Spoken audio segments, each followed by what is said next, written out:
Hello everybody, welcome to the last store season 2. Yes.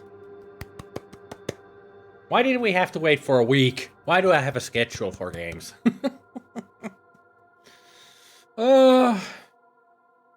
You've been waiting for this, I've been waiting for this. I want to see how this goes. How this continues, how this concludes. Oy. A week is too long of a waiting time to continue this kind of an awesome story. At least now we can get to it. So how about we get to it?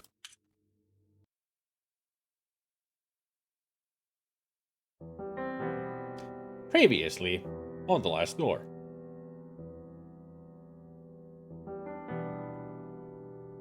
Jeremiah DeVitt, do we need to remind people about how the story's gone so far? Or can we skip this?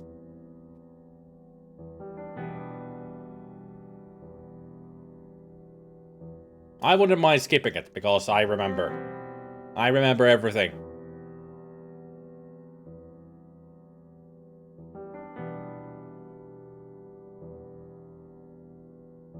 So those who in favor of skipping this intro say aye. You can say aye, or you can say aye, you can say aye. Many variations of how to spell the pronunciation aye. Anybody else but Gabriel? May watch while I shower. Wait, creepy. No, it would be creepier if I watched you while you shower. That would be creepy. Aye, sure. Skip it.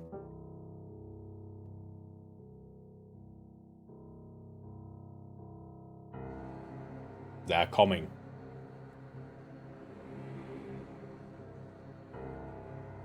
Are we a lady? Seems like we are a lady. None of us could prepare for this.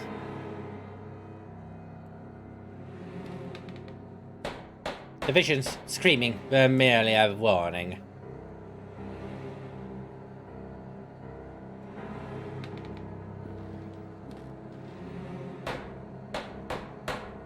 And now it is too late.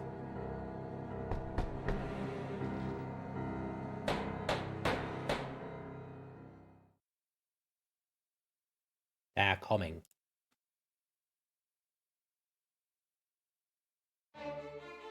Who's they?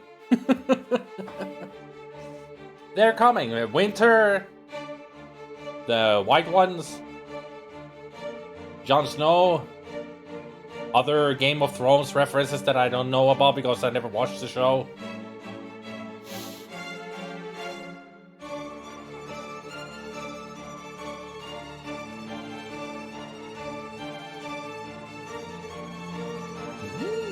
We got new imagery in the opening.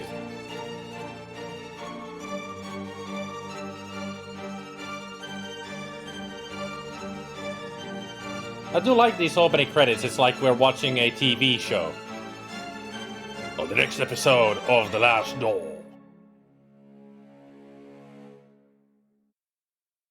Never got season 2.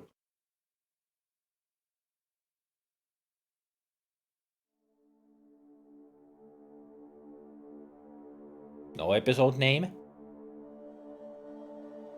Last night I had the nightmare again, but this time it was different. This time he talked to me. So who are we this time? Who is this? I can tell you that you're a man, but who man? It was the same unknown street, void of any sound and life. I walked aimlessly as if I were lost. Alright, I'll keep playing. Is this the psychiatrist? No, he's wearing a collar, so that's a priest. Definitely a priest. Then I could hear it. The broken tromping on the wet cobblestones. The familiar sound of approaching limping footsteps. Zombies?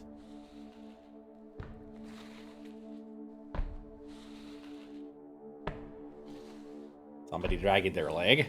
Definitely. Oh. Informant? Then, as before, he stood in front of me, gazing unrelentlessly, like he was expecting something. This time he spoke. Give me back what he took. Nothing else. So you want a leg? Give me back what he took. Return the slab.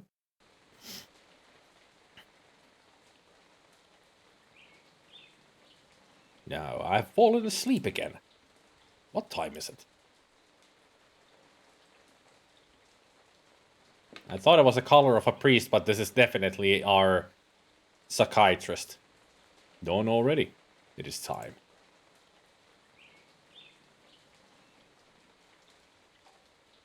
Give me back the thing that is kept vague to be annoying. Not annoying. Intriguing.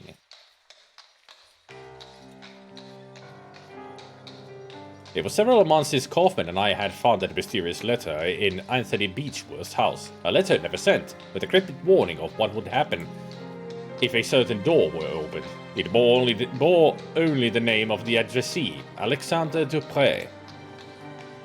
We felt sure Dupre was key to finding my patient and friend Jeremiah DeVitt, who had disappeared in such strange circumstances.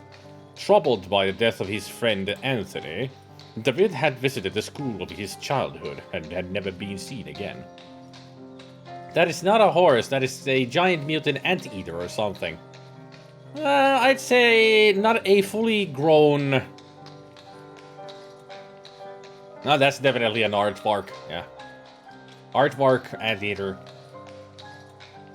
Maybe it's a porcupine without the quills. Kaufman soon conveyed to me his deep concerns and warned that I should conduct any investigations with the utmost discretion. He pursued his own research, though his thoughts and methods remained a secret. In his last letter, he requested that I visit East Hill Lunatic Asylum in London. There were reasons to believe that the Alexandra had been institutionalized there for many years. I was asked to confirm this hypothesis and, if it proved correct, to gather whatever other information might arise. It's a good thing I still remembered what voice I gave to him.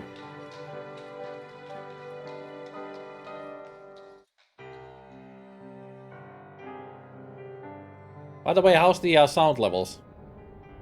London. East O. Alright. Yeah, alright. Right, governor. That'd be right spot on. Can we go to 221B Baker Street? Survive, governor. Season 2, Episode 1, The Playwright. There we go. So this is East Hill Lunatic Asylum. I hope I can find information on Alexander Dupre here. Ladies and gentlemen, don't miss the... whatever thing that I'm selling. Sea monster found at St. Eve's. News of the case of the dead ambassador. Canada elects new Prime Minister. I would think that a youngster like you would say Canada. East Hill Lunatic Asylum. Oh, St. Ives. Alright, St. Ives then. Stives, as it says there. It's not St. Ives, it's Stives. Can't you read?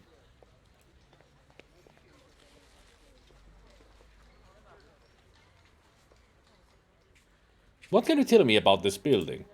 The asylum? I've never been inside. I hope I never will. It's full of crazies, you know. Have you seen anything unusual around here?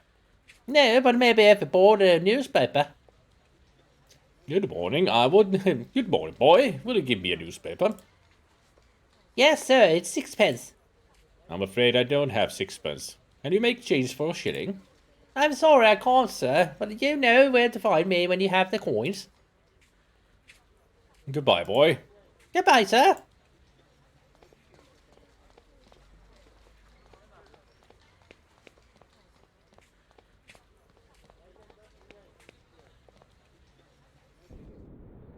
There's no other place where I can go. Oh, where the heck am I gonna find freaking... Let's go find ourselves a sixpence inside, then.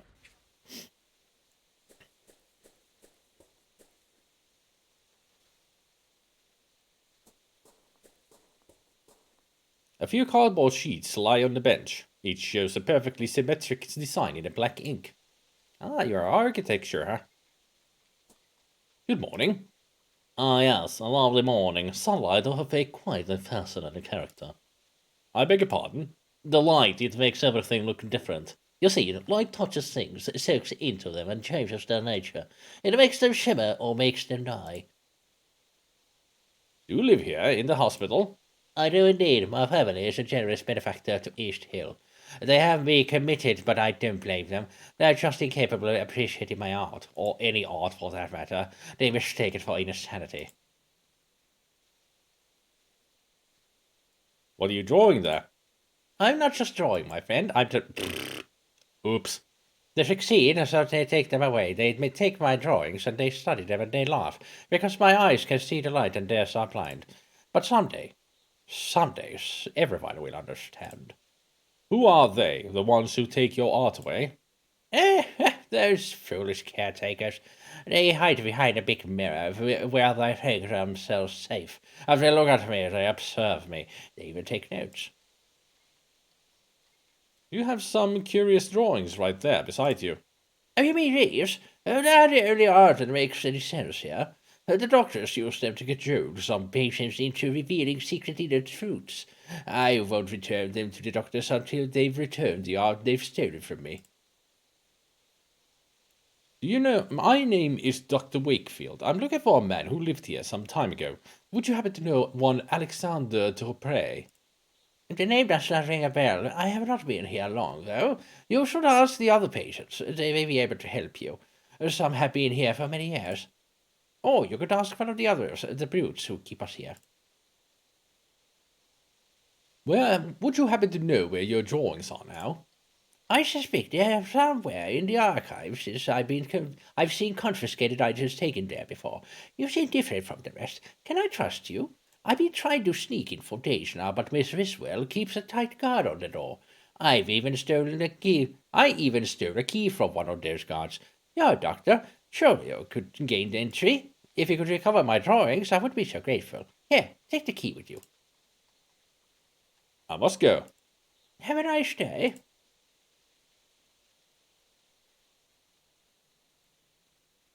An old key. Apparently it has been filched from one of the caretakers of East Hill. Inmate quarters. The large door is made of strong metal. This must lead to the secure ward of the hospital.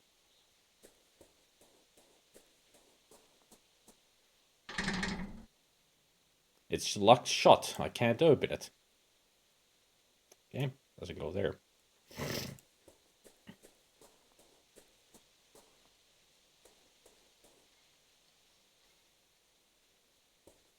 Sure is quiet for an asylum, especially from the late 19th century. What are the odds, do you think, that when you find those drawings, there'll be some really spoopy shit? I almost thought that they would be like Rorschach test images. Like that guy's Rorschach. He invented them here.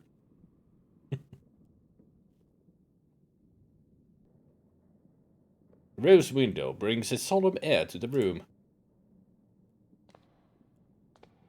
Good morning, madam. My name is Dr. Wakefield. I'm a psychiatrist. Oh, my. Good morning. Forgive my manners. I get so excited when we have visitors. We don't get many these days, and certainly we're lacking experts like you. What do you mean? What do you mean, you lack experts? Every year we get less funding from the Crown. First the doctors started to leave, and then it was the caretakers. Now very few remain. But we have a responsibility to our poor patients, don't we? Do we not? We must care for them. They cannot be out living with the proper people. We must keep ourselves safe. And our patients too, of course. I'm looking for a man who used to be a patient here a few years ago. His name is Alexandre Dupre. Did you perchance ever meet him? Alexandre Dupre. Yes, there was one with a foreign name. I remember something of him. A good man, if I recall correctly. An educated man. But there was something strange about him, wasn't there? I believe it scared some of the other patients. You never know with this lot. I'm sorry that I can't remember much. There have been so many people here. It is hard to keep track. I think they will be heavily pixelated. I wonder why. They'll still somehow manage to be unsettling and or fascinating.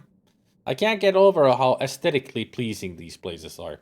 The low-level detail adds room for imagination too, just like a Lovecraft book. Yep. Have you worked here for long? Yes, a long time. I can scarcely remember how many years. Time goes slowly in here, and the isolation. The rules don't allow us to leave. I don't know what is happening in the world anymore. But we have out duty, do we not? Who else will care for our patients? May I request access to the Institute's archives? There should be some information in there about the man I'm looking for, Mr. Dupre. I'm sorry, Doctor, but the archives are private. We must not allow anyone to access them without the proper authority. Many of our patients come from good families, you see, and we take care of them to respect their privacy. But do not look so crestfallen. You would not find much in any case. It is a long time since they have been organized. A bookshelf. These books are not volumes of psychiatry or medical science, but old serial novels for patients to read. A portrait of a severe-looking man, most probably the founder of the Institute. A serene, bucolic landscape with gentle colors. Bucolic? Sounds like a disease. Oh no, I got the bucolic plague.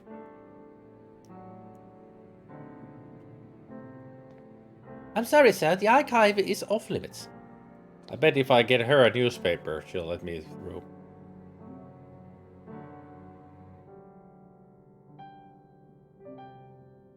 Rustic. Penny Dreadfuls about Jack the Ripper and shit. You know, the classics. Yes. An old picture portraying Dimphna, patron saint of the psychiatrists, but also those who suffered neurological disorders and victims of incest. She was killed by her own father, who chopped off her head after she refused to bury him when her mother died.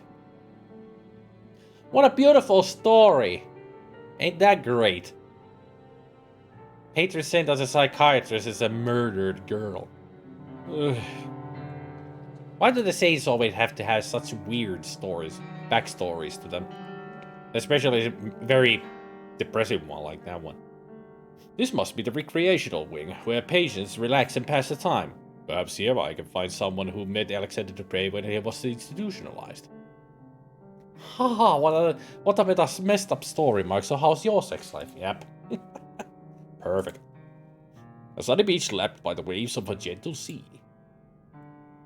A marble bust of Hygeia, Greek goddess of physical and mental health. The stone bust keeps the patients silent company. A cheerful pastoral scene.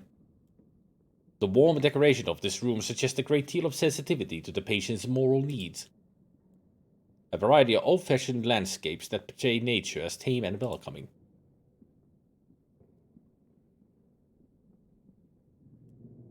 A man wearing a worn-out military uniform, lost in God knows what thoughts.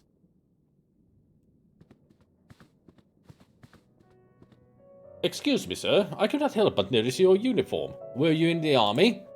Leave me alone. You do not want to talk to a coward such as myself. You sure about that? Sir? Leave me alone. I'm just a coward.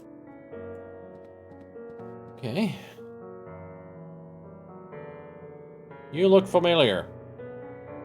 But then again, simply pixel art, so you look like somebody I know from the first game. It is odd that only this window is shuttered. The curtain casts a mottled shadow over this corner of the room. Good morning, madam. My name is Wakefield. I'm looking for a former patient of this institution. Grumbly. She doesn't seem to have noticed me.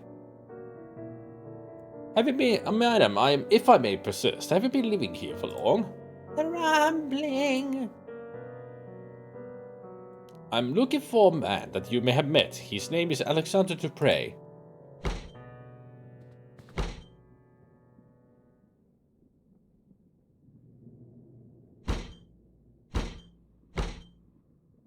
What a strong reaction upon hearing Mr. Dupre's name. She must have at least met him. How can I get her to talk to me? Good morning, I'm a psychiatrist, Dr. Wakefield. Quite an impressive institution you have here. Can I ask for your assistance? I'm looking for a former patient of this institution. His name is Dupre. I'm sorry, sir. I have never heard that name before. The asylum is quite big, but I can't help noticing there aren't many patients around. Well, apart from those in the isolation ward, it is true that there are not many patients at present, but there are even fewer of us caretakers now. There are only 3 for the whole hospital. For what I've been told, in the old times, the income was enough to provide for everything we needed. A complete staff, proper accommodation for the patients and the best doctors. But as the newer, bigger regional asylums were built, the Crown's support was gradually withdrawn from East Hill. Soon everyone started leaving, and this is what remains. Maybe one of your senior colleagues could know something about these former patients. Well, you can ask Miss Riswell in the entrance hall. She's been here for years, maybe for too long. You know, we caretakers live here with the patients, and we are not allowed to leave the asylum's premises. This life can get to you if you don't take proper care. I try to keep as much distance as possible from the lunatics. Well, thank you in any case. I'll leave you to work in peace. You shouldn't be using that word around the patients, you know. It's not very polite.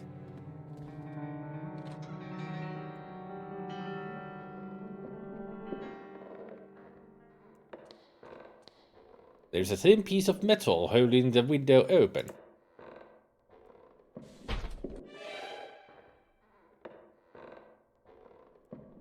The window is closed abruptly.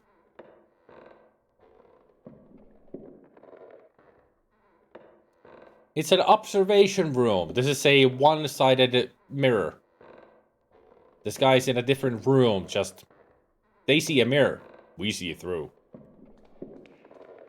That's why looked like there was a second window there. I thought it looked odd that there was light, but it wasn't as shiny as on this side as it was on this side.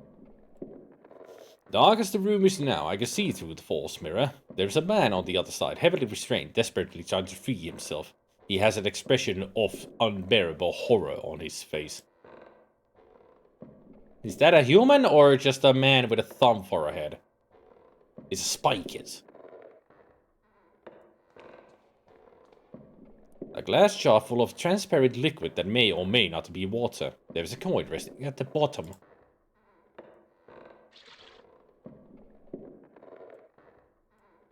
A thin piece of nickel used to keep the window open. Half a shilling. That is 6 pence. All this old freaking British coinage. Never understood the shillings and 6 pences and such. Looks like a therapy log. Edward Rowan, 27, acute dementia. September 25th, 1891. Mr. Rowan's condition has degenerated since the last session. He's restless as if the morphine had no effect on him. For the last week, he has been obsessive, troubled for reasons unknown. September 25th, 1891. The patient's dosage has been doubled to no effect. Dr. Weedall has been attacked and bitten in the face. 4 men were needed to subdue the patient, Mr. Rowan. 3 markings were found on his body upon examination. Self-harm is a possible cause. October 3rd. Mr. Rowan is getting better day by day, both physically and mentally. His habits have changed considerably. He now shows an interest in religion and spends his time murmuring prayers, albeit once unknown to my colleagues and me. Wait a minute, Edward Rowan? Wasn't there an Edward Rowan in the first game?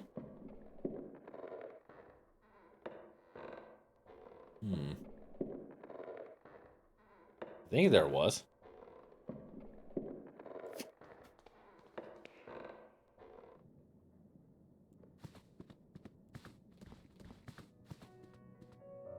As you, Tal, I've long forgotten. What language are you speaking now? Gabriel is speaking in tongues.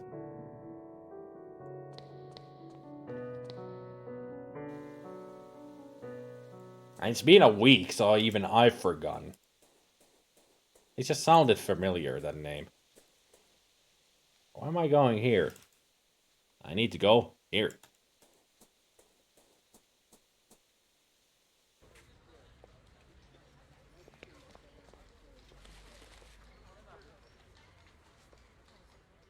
A newspaper. Give me a newspaper, please. It's sixpence, sir. I would like a newspaper. 6pence, is it? Yeah. Thank you, sir.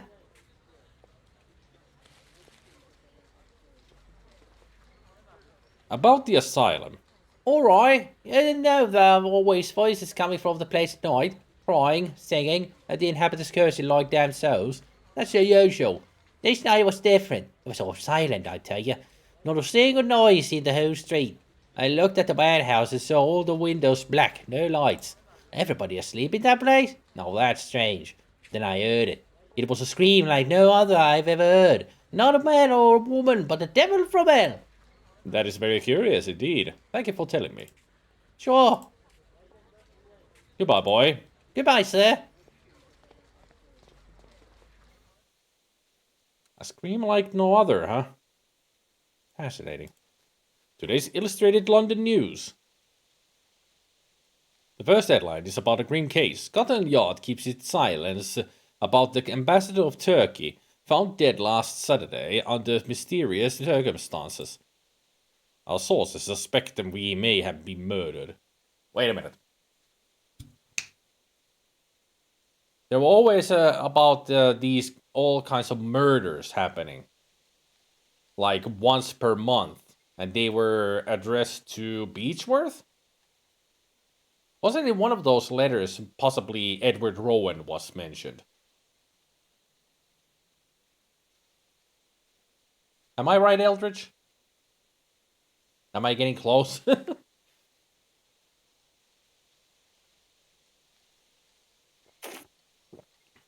I'm not sure if I'm remembering correctly. The second, sea monster found in Stives.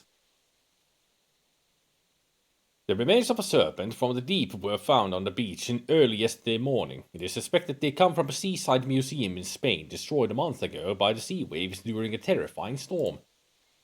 There is another drawing advertising an operetta called Love Brushstrokes.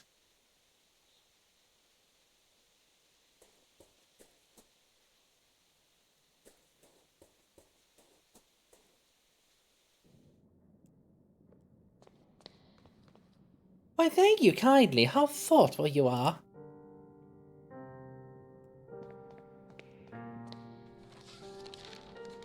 Just as I thought.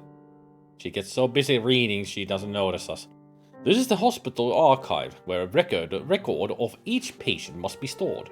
If Mr. Dupre was really committed at the East Hill, these files should be here somewhere. The portrait of a restrained patient surrounded by caretakers and a doctor. Typical kind of a picture in medical journals. It has been a long time since this desk was last used. It is covered in discarded papers and pens and a noticeable layer of dust.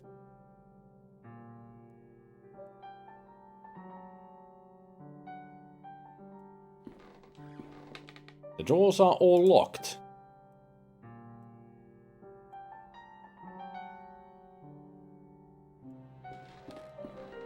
This cabinet contains many documents detailing the treatment of patients, ranging from 2 decades ago to last year. His file is right here. Dupre, Alexandra, room 108A. All the files are missing. It's as if they had been torn out. Only a little piece of paper remains with an address written on it. Hall Street 26. Could that be where Alexander Dupre lived before he was committed to this hospital? Hall Street. I should follow this new lead and see if it takes me somewhere useful. What about that key?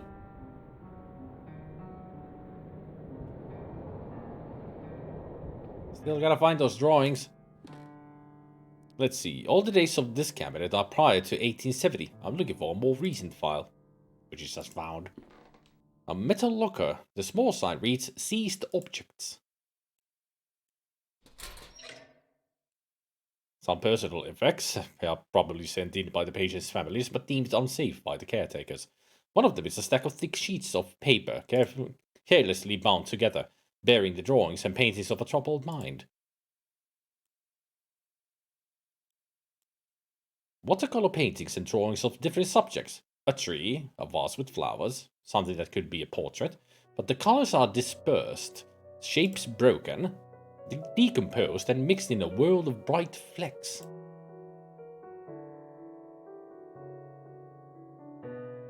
So kind of disturbing imagery, I guess. I mean, normal pictures but turned into twisted forms. Only a couple of pictures and their frames.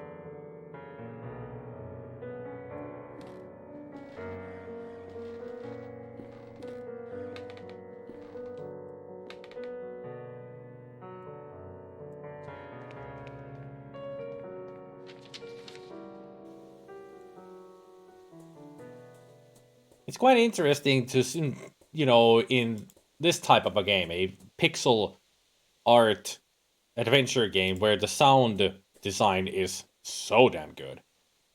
Just like in the first game, the sound design is just perfect. At least been so far.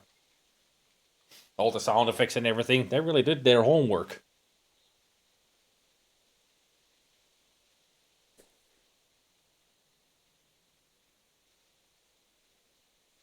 Here, are these your drawings? Great wonder, they're back. Someday they will understand the light and shape as I understand them. Thank you, friend. If you want, make these cardboard sheets. Thanks to you, I have no more need of them.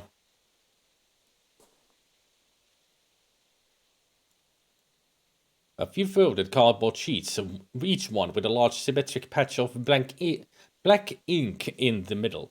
I've heard of this technique, but I always thought it an eccentricity. Patients are supposed to see in them the deeper causes of their ailment. Like I said, Rorschach tests. He is Rorschach. Told ya! Modern art is pretty weird too. If you ask me, modern art is only made by insane people. Only insane people can come up with the stuff that they make and call it art. There's something wrong with them, definitely. Art by mental patients is among what is called outsider art. They did a great job with the sounds. That classical music adds to the atmosphere but doesn't force a spooky mood, yeah. This is the first card. The shapes look organic. Well, that looks like a bug.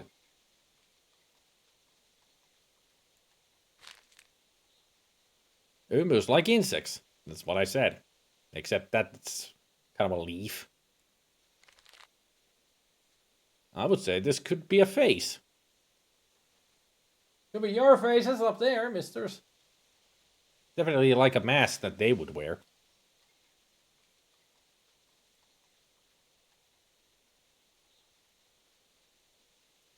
What was the first picture again? And that looks like a butterfly, kind of. Moth, maybe?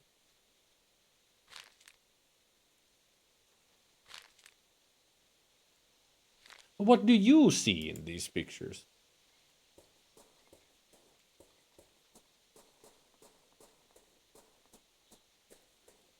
I can't open the heavy door with this. You didn't even try.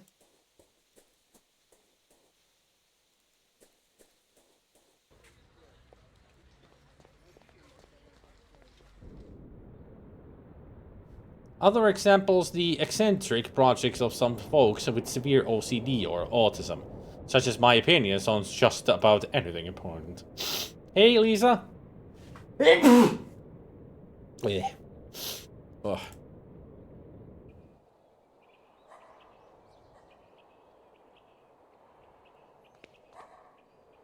Sure got late quickly here. This door is number 24. I'm looking for the number 26. Number 26. This is the place I was looking for, but the door is bricked up. I must find another way to get in. The windows are so thoroughly cemented over that it almost mixes with the facade. Hall Street. It ends here at this corner.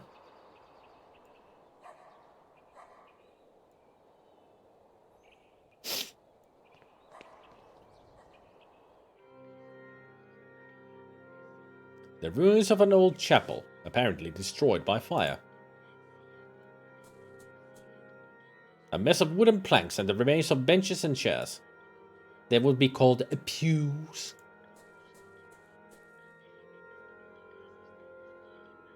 Do you guys hear that? Hey, girl. I hear a very faint whispering in my left ear. There's definitely somebody talking in the distance over there. I think I found the figure. Who is whispering? PSYCHIATRIST, Mr. Cow, Raven. The wooden cross remains almost intact. An improvised altar covered in candles. There's someone on their knees praying. Their face is covered by a hood. I need to talk to them, I guess. With this candle, I can light my way through the dark. I'm glad that they don't mind.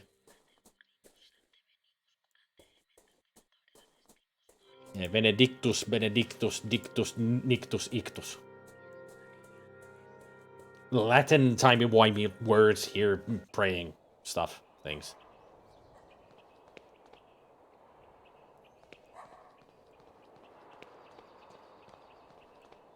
Benedictus Invictus Indivictus Catechismus. Jesus Christ and the Holy Grail. Shamalama Ding Dong. Amen. That's how it goes, right? Not trying to be offensive, I'm just trying to be funny.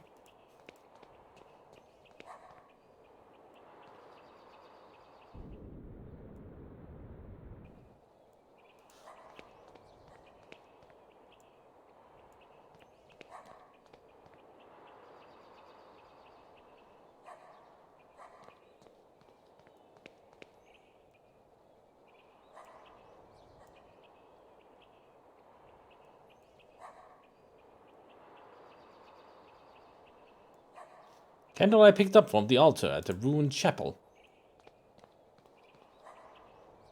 Woof woof.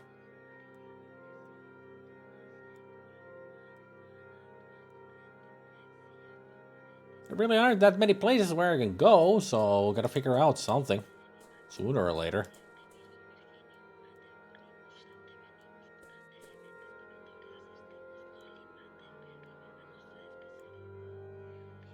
How about you just pull the hood back? See their face. I guess we don't want to disturb. Ah! I didn't see a crack in the wall. Looks like this hole leads to the building next door.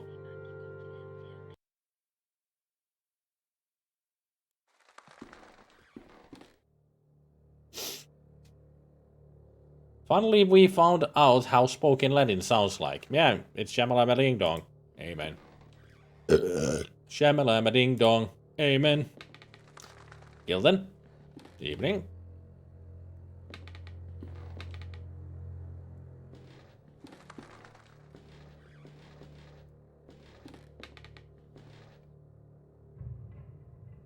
This must be the interior of the bricked-up building I saw in the street, Mr. Dupre's former residence. You sure about that?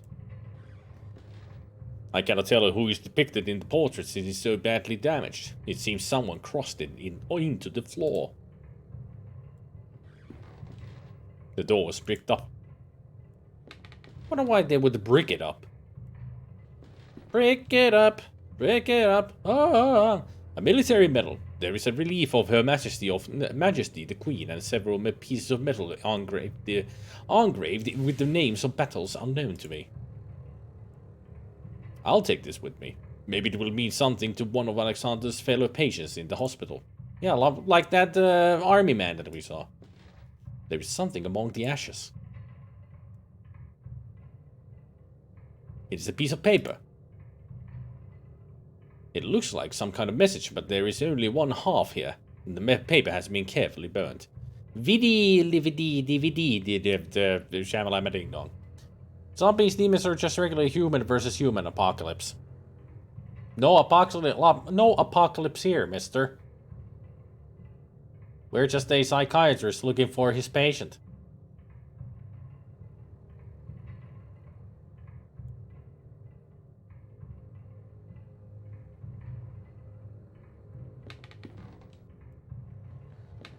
There's a piece of paper on the table. The paper shows some seemingly random letters. It seems as if half of it is. I know how to read. Shut up. It's hard to do with a British accent. That's all. Just a really crappy neighborhood, yeah.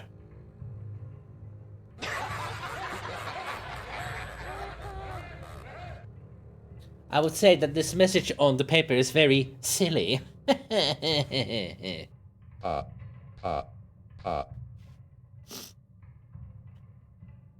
Seemingly random letters. No, that's 50.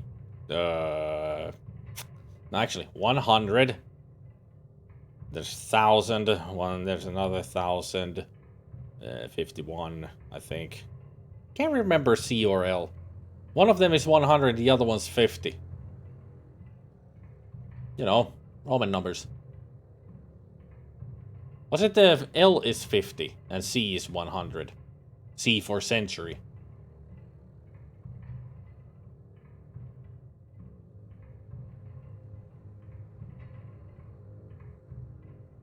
Or was it C is 50 and L is 100? It would make much more sense if L is 100, because then that would be 200. But then again, 200 would be... no, I don't want to be.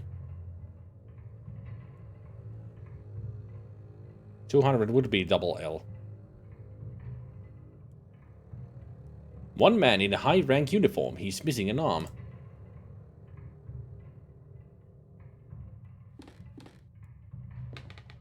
Few books remain in the shelf, mostly doubtful treatises in chemistry and alchemy. Among the titles are Trithemius' De Lapide Philosophico, Geber's De Inventione Veritatis, the anonymous work Turba Philosophorum, and Ludwig Prince, Mysteries of the Worm. Yeah, V is 5, X is 10, L is 50, C is 100, D is 5, and M is 1000. Okay. I didn't remember D is 500. Otherwise, other numbers I did remember. A large metal safe. Looks like the safe is working fine. I should give it a try.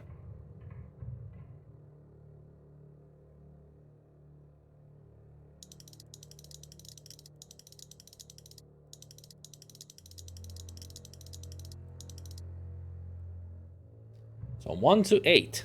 Okay. This is strange. I have put both halves back together, but some letters seem to be missing from the right half. The message does not make any kind of sense. Vidi silum lividum silli. Silly is herring in Finnish. Although it's spelled with an S, not a C.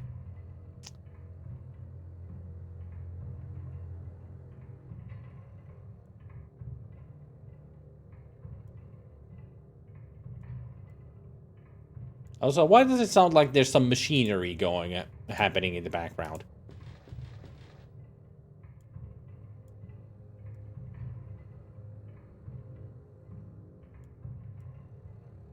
A war military medal. The engraved text reads for distinguished conduct in the field. Plus there's a relief with the words Victoria Regina et Imperatrix. There are also a number of metal pieces with the names of battles. Lion's Neck, Schuinschucht, and Majuba Hill. The what and what now?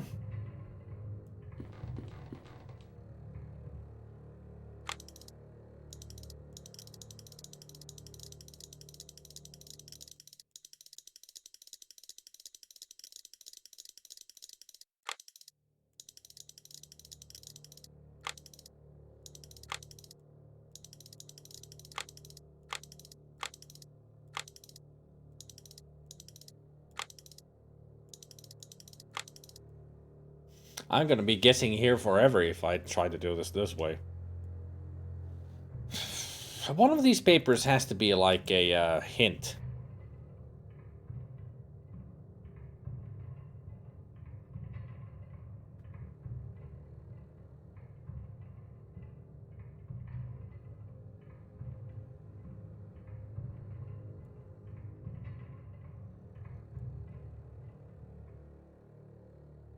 Oh, wait a minute.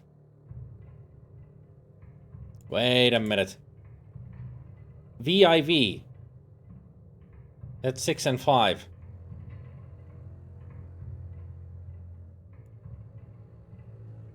But then again, if I put them together, that's all numbers.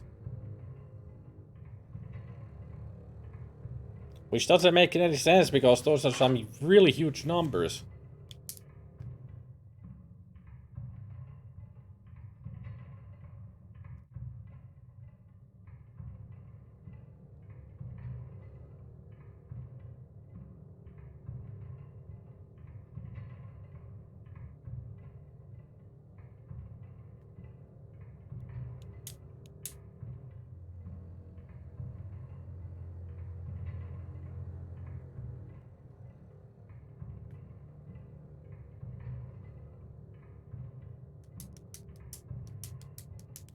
Yeah, they're not in the right order either. VD wouldn't make any sense. That would be 6 and 501.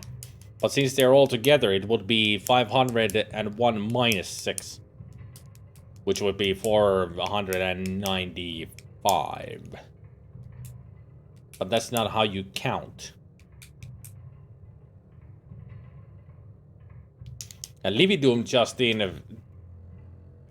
doesn't make any sense. Like the CILLI does not make any sense. They would need to be separated to be, you know, better accounting. Roman number math is like the worst there is because it has its own rules on how you count with the letters.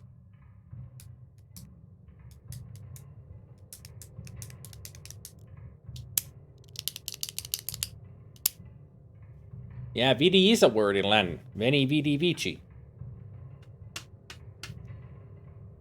I came, I saw, and I conquered.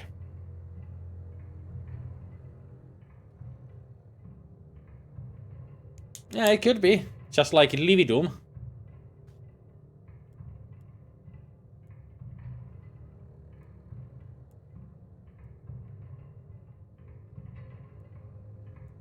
Let's actually see if this works.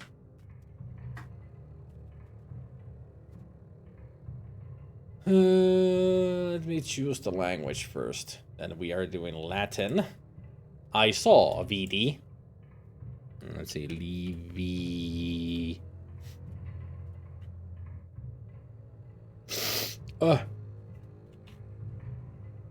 Lividum means blue. It means blue. Lividum.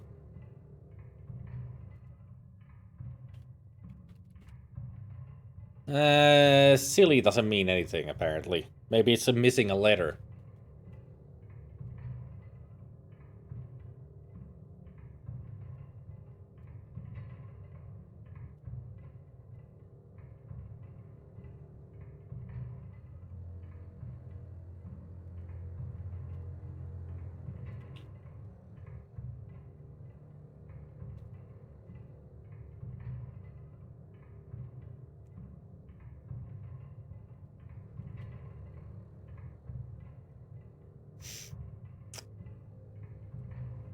So it's definitely words in Latin. So it's like I saw something blue something. At least silly didn't seem to be a word. But vidi and lividum are words.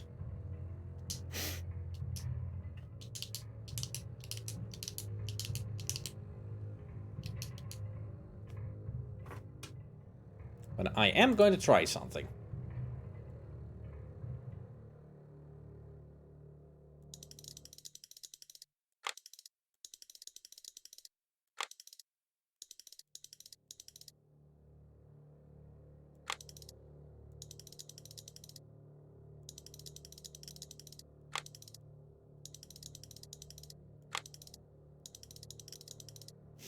Okay. Chili or chili is a Sanskrit word for bird. Bluebird. This game and these goddamn birds, man. Yeah, but only ravens. No bluebirds.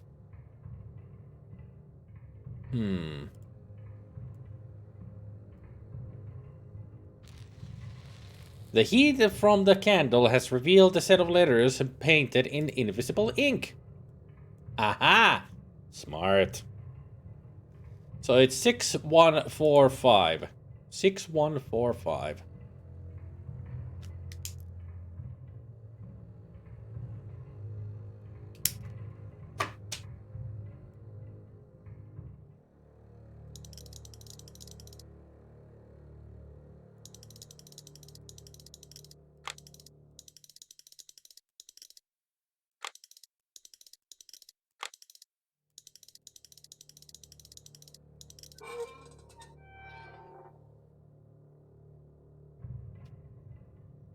It is empty. Wait, this is not safe, but an entrance to a passage. It is completely dark. The only way to know where it leads is by crawling in. Ah, we don't have it anymore. Sorry. But pretty much the word was psyllium. So it's just silly with an at the end. Hey there, Mezzo. Welcome back. So it was Cillium. Or VM, as it is in Latin. Because in Latin, V and U is spelled the same way.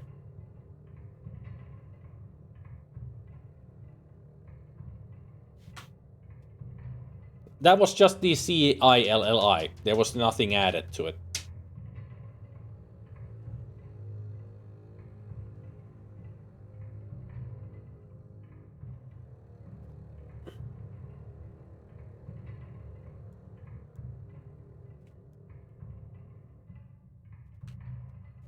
Well, psyllium doesn't seem to be anything in Latin.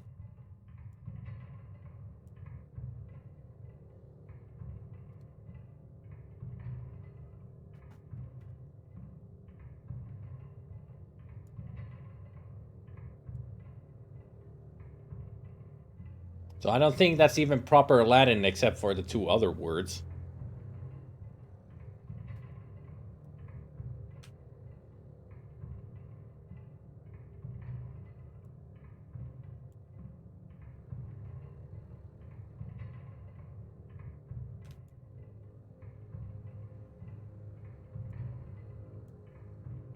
Well,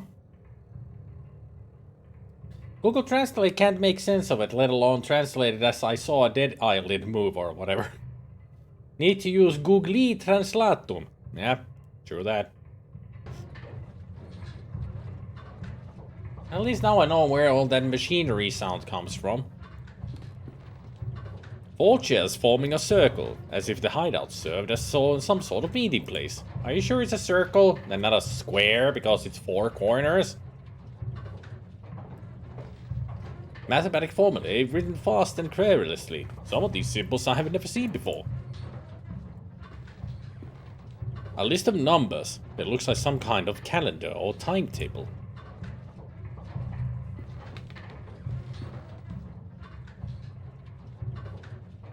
Don't mind the odd-looking thing there. For now. A strange machine built out of wood, steel, and glass. I wonder what its function could be. Anoints Google Translate with oil and praise to its machine spirits. Shamalama ding dong. Amen.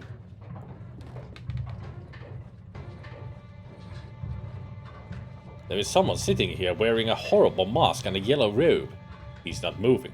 Doesn't seem to have hands either.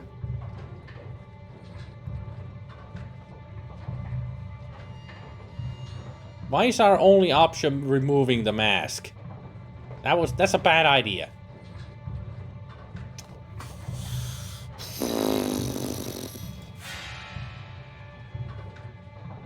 It's only a yellow robe. There is no body inside at all. Yeah, because I didn't see hands. What can be the meaning of this?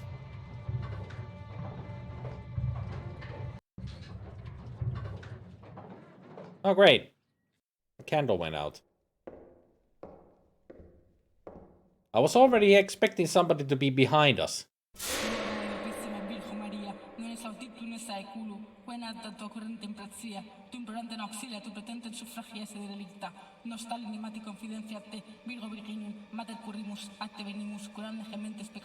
What language are you speaking? It's like an amalgamation of Italy, Spanish, and Latin.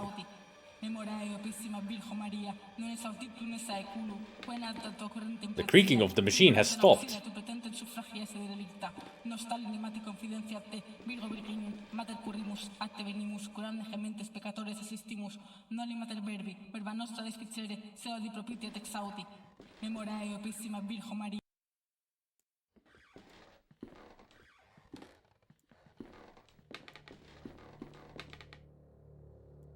Well, that happened.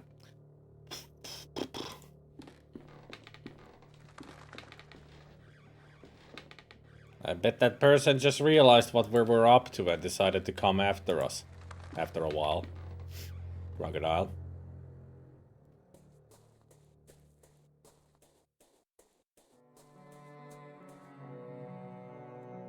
Too bad I can't return this burning candle that we have nonchalantly in our pocket. That's video game logic for you. You just carry a burning candle in your pocket.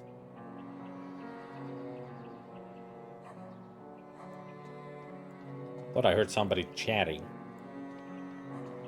That is just the ambiance of the game anyway.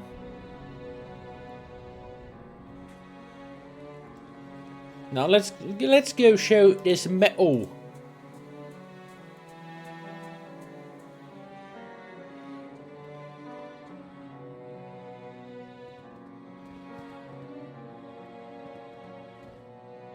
This medal. I had one just like this. Got it after the battles of Lion's Neck and Majuba Hill in 1881. A decade ago now. For distinguished conduct in the field, it said. What a farce. So you were in the army, as I thought. Allow me to introduce myself. I'm Dr. Wakefield. Sergeant William Gonghill, Her Majesty's 6th Light Infantry. Are you another one of those alienists? Do you doctors not realize that cowardice cannot be cured by your arts? Why are they keeping you here? Doctors say I suffer from a nervous disorder. I believe this is a term for when they themselves, with all their learning, do not know what to say. But I know the true name of my sickness. It is pure cowardice. I'm looking for a former patient of this hospital. You may have met him. His name is Alexander Dupre. Yes, I did know a man by that name. We met briefly. He was here when I arrived. What do you know about him? He was a proper lad, educated. He listened closely to the stories of the other inmates, but he kept his own to himself. We talked a lot.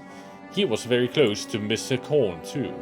I think they got here at the same time, but when he left, he did so alone. I wonder what has become of him since. Alienist, a fun term. Well, that's the original term for psychiatrists and psychologists. They called them alienists. Who is this Miss Cone? She's a patient here, the lady with the tempestuous character. You may have encountered her already. She has not been the same since Mr. Dupre left, you know. She always sits on the side, alone and silent. I doubt you could talk to her at all, even if you tried. She sees things, or at least she thinks she does. What did you talk about, you and Mr. Dupre? We talked about my time in the south of Africa. I don't like to talk about that, but he somehow made me want to. He was persuasive. He was very interested in one specific story, almost obsessive about it. He wanted to know every little detail. Could you tell me that story? I'm trying to find a patient of mine who has gone missing, and this could be my only hope of finding him. I don't like to relive those memories. A missing patient, you say? Alright. Maybe my story will be of some use then. It happened during the Battle of Majuba Hill. I'm sure you may have heard of it, in March of 81. The attack of the Boer army had taken us by surprise, and our regiment was forced to split up.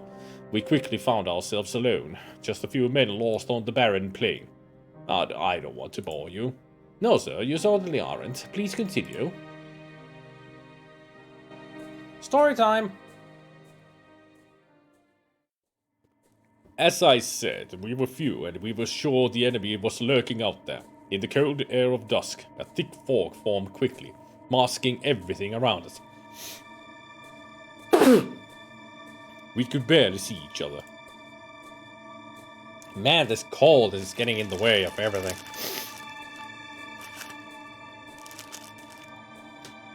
I mean, not even not mucus or anything coming out. It's just the itchy nose. All the freaking time.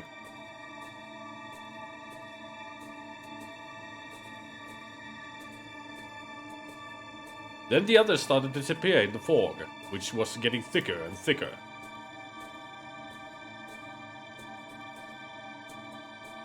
I could still hear their footsteps for a while, then nothing. I called their names. Okay.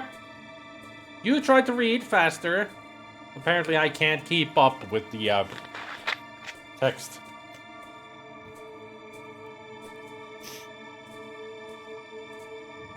I felt something in there, not far. A murmur of or a beating, something alive. Blah blah blah blah blah. Why does the text vanish so fast now?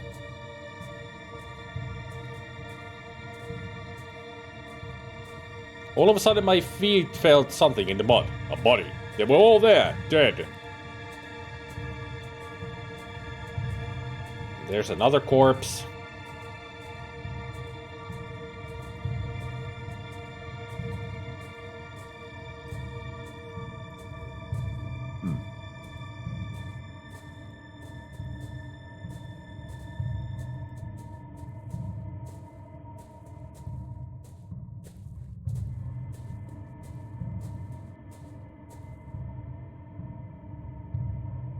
Then the mist cleared out. What happened? I never knew for certain. I didn't see anything, or if I did, my mind refused to bear such memories. What happened to Captain Skid? When he finally regained consciousness, it was like someone else looked out at us through his eyes. I guess whatever happened affected him, changed him. When we came back to London, Mr. Dupre asked me of his whereabouts. Maybe he tried to contact them to hear the rest of the story. He was quite preoccupied by it. Do you know where I can find Captain Skid? The last I heard from fellow veterans, he had lost himself to a frenzy of alcohol, opium, and bad company. This downward spiral led him, as many others, to a wretched nadir, a dirty hole, deep in the St. Giles rookery, known as the Crimson Nest. Mayhap you will find him there, alive even if you are lucky. Here, this is a picture of our regiment. You can see him there.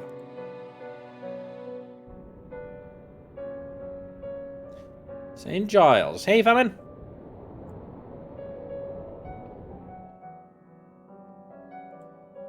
Sergeant Conghill, please leave me be. Memories of war are painful. I don't want to remember them ever again.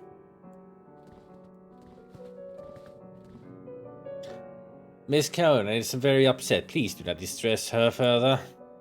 What a strong reaction upon hearing Mr. Dupre's name.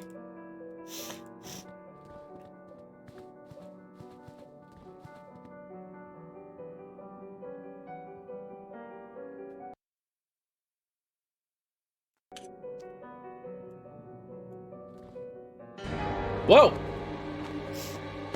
That's even a stronger reaction than I expected.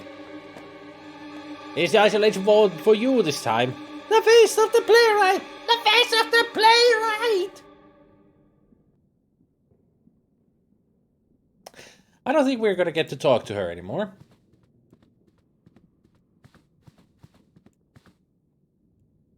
A photograph of combatants in the Boer War. Among them is Sergeant Conghill and Captain Skid.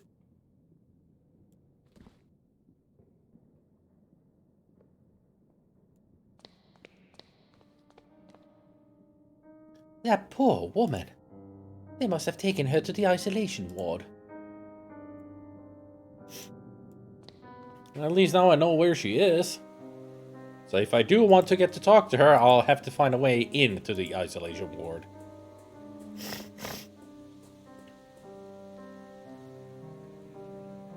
Oh, never mind. I can just go in.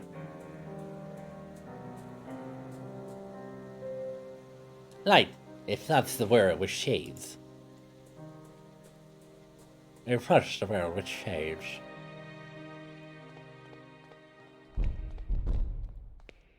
Room 102A. I don't think this is a good idea. Going into random rooms. The hell? Hello, my name is Wakefield. The butterfly is not what it seems. Excuse me, but what butterfly? There is more after the scarab. Diagnosis? Crazy.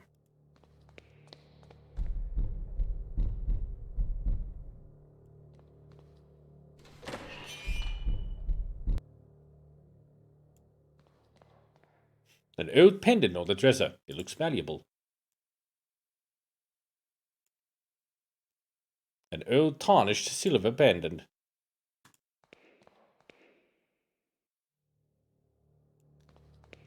Why are there vines in his cell? That seems unsafe. I'm not even sure that was a he.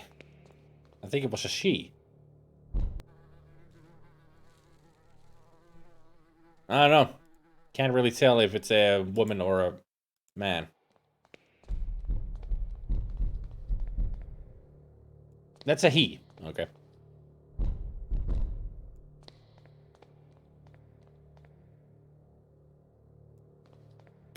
I'll go check this before I go over there because it looked like a body on the floor.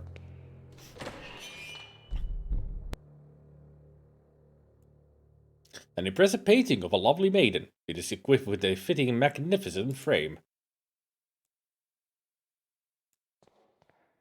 An expensive looking piece of furniture. There is nothing on it.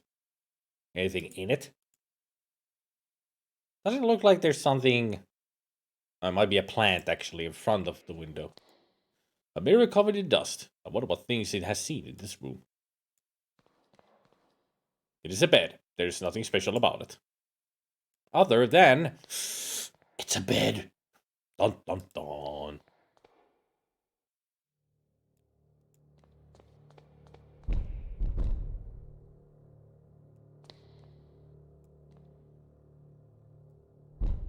"108A, this is where Dupre stayed. The door is closed for good with bricks, like they were pretending it never existed. They didn't even try to disguise it. A bunch of bricks. Either the construction is recent and not yet finished, or they were in a hurry to seal this room. The face of the playwright!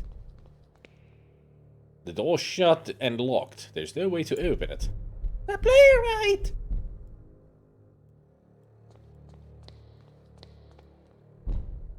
It is thoroughly cemented. There's no way I can clear a path using this as a tool.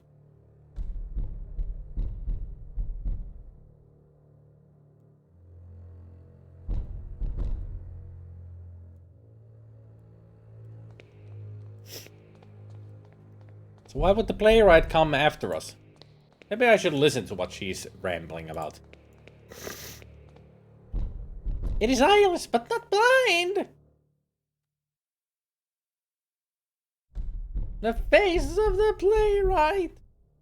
I mean, he doesn't have eye holes in the mask.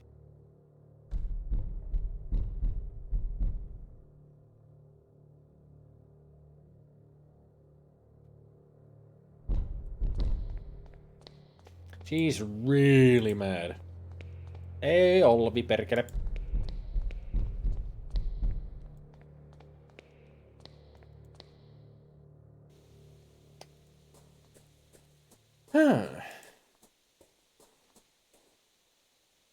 My question is, Dupre's house was bricked up, and now we find this place bricked up. Why is everything that where Alexander Dupre has been bricked up?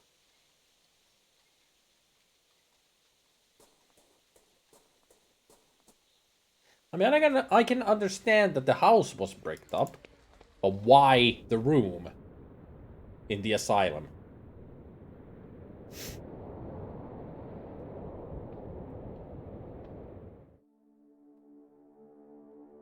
This is the slum of St. Giles. The Crimson Nest shouldn't be far. There's something familiar about this. Like we've seen this before. Anybody get a feeling of deja vu?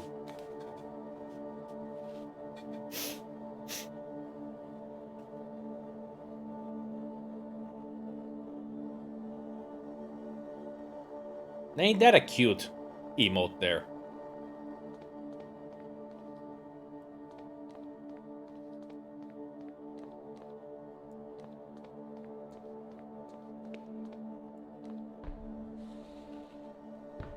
Here he comes. Drinky, drinky. Okay. Whatever, Mom. This man, he looks like the man from my nightmares. He's blind in one eye. The empty socket glistens in the lamplight. He seems to want something from me. In my dream, the man had said, "Give me back what he took."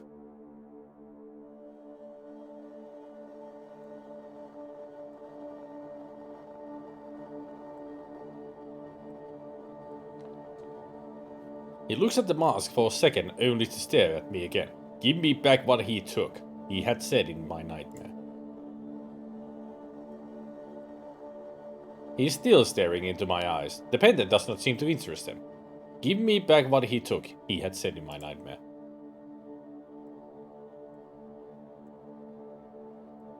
He doesn't look like anyone on this picture. I doubt it has ever been his. I guess I don't have what a... Well, he's not gonna let me pass until I give him something.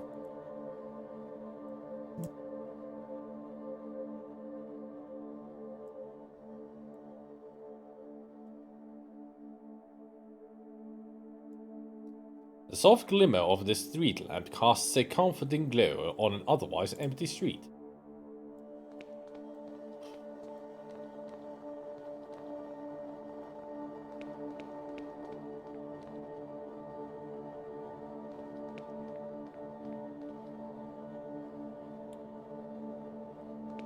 Huh.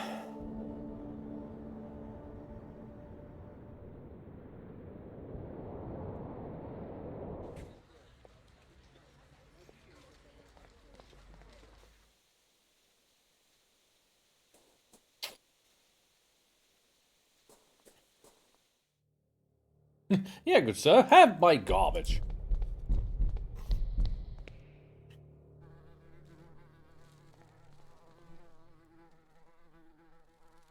The scarab is not what it seems.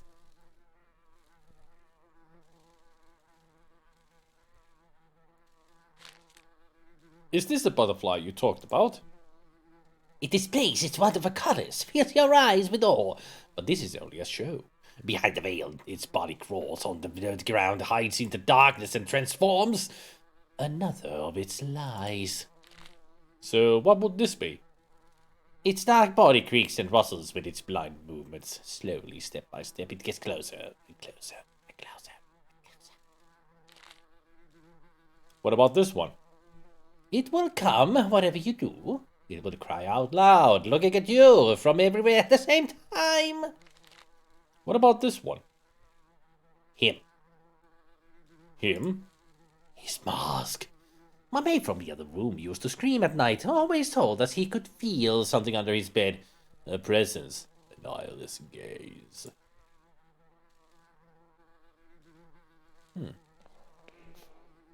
So there is something under the bed after all.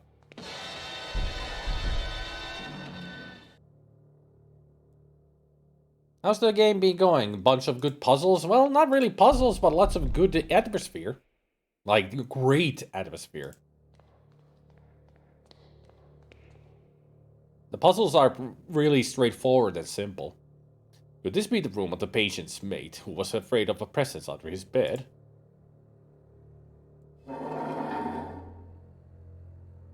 Ah, there's a hole in the wall. Ah, the praise room. The door is bricked up. Why would they do such a thing? The window is sealed too. Almost no light can reach the room. There is something written on the wall. One of them came last night. I knew what it actually was because of the sign it carried. The sign of the eye. I killed it, and hid it well. If more come, they will not find their friend nor its eye. Ah, we need to get an eyeball for the dude. I doubt anyone has slept in this place in a long time.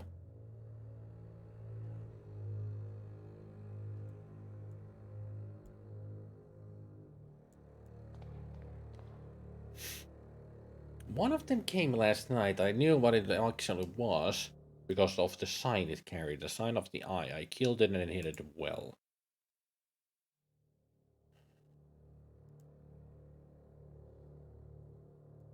The only place I can think of him hiding an eye could be in his apartment somewhere. Maybe.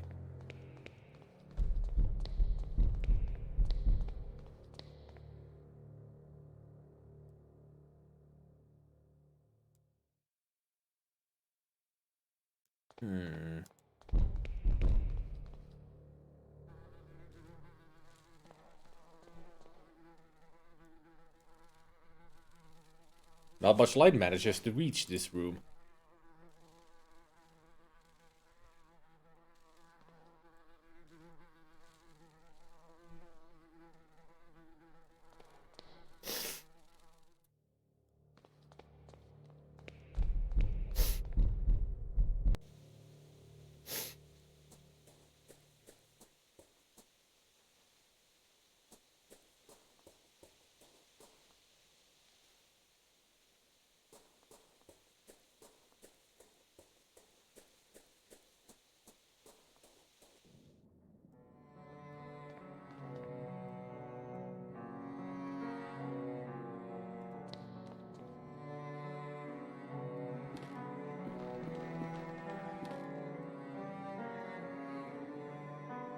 I don't think I can find it in here for sure.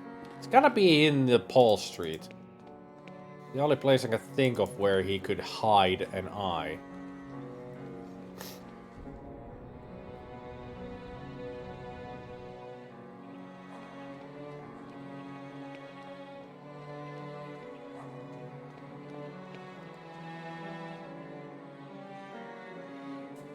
I just gotta go back in there and look around thoroughly.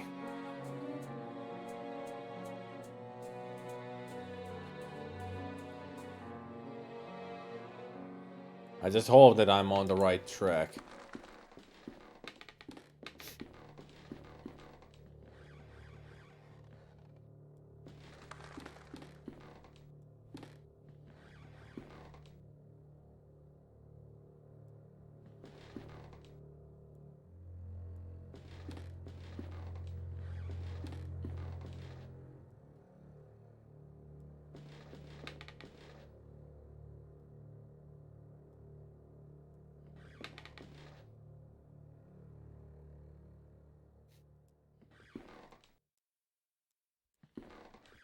Well, since the crazy preacher lady is gone.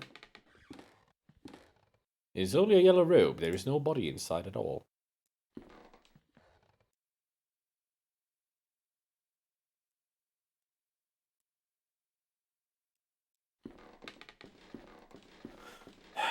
No eyeball around here.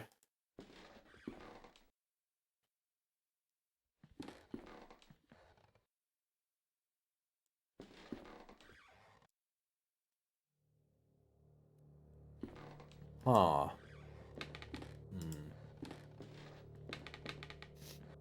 Well, if it's not here, then it has to be on the asylum grounds somewhere.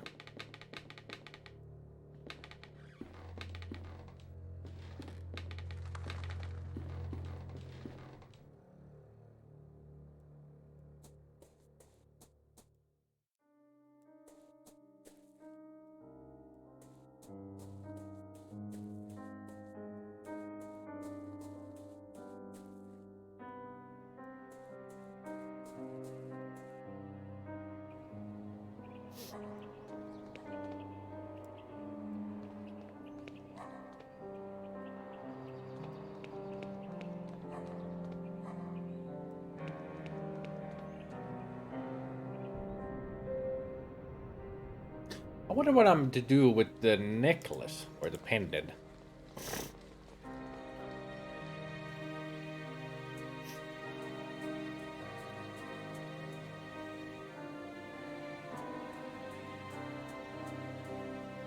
I doubt he would be interested in this pendant. I wonder who it could belong to then. It was in the isolation ward after all, so has to be some patient.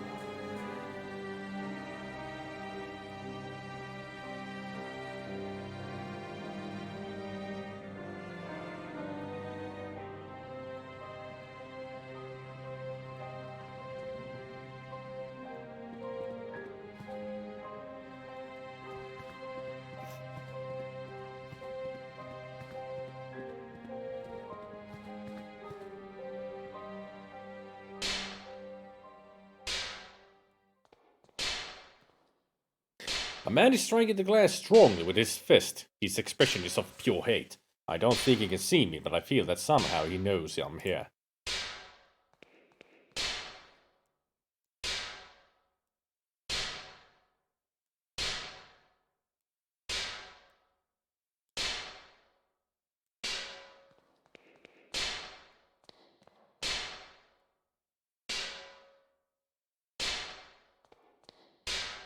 Anybody else got a bad feeling about that? That suddenly we're gonna hear breaking glass?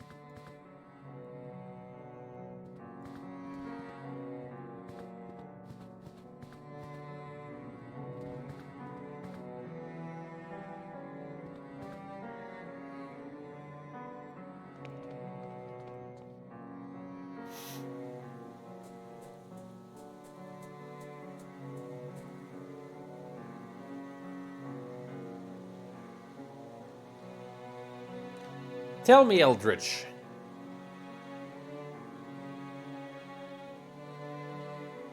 Have I been close at all at any point to finding this eye?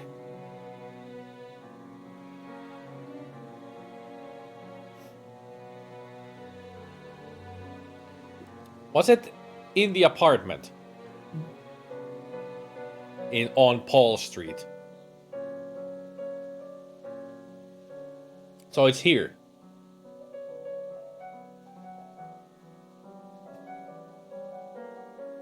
Isolation ward?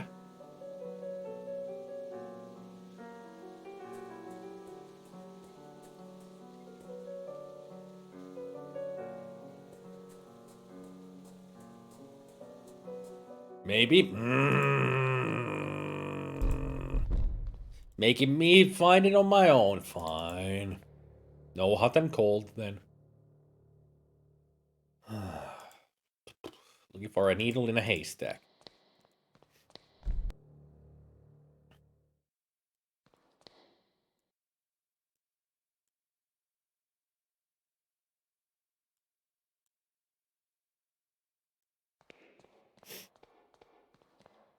By the way, what will be your schedule of playing this game? Can't miss it. Tomorrow, I'll continue it. Tomorrow evening.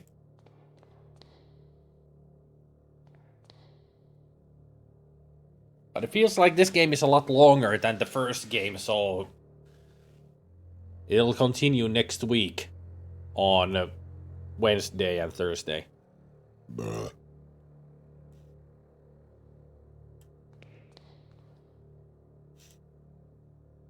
Yeah, you did hit it well. Oh, I didn't check the bed. Come on. Burn the bed. Put the mask on it. Use the pendant. Smash the wall. Bed. Something.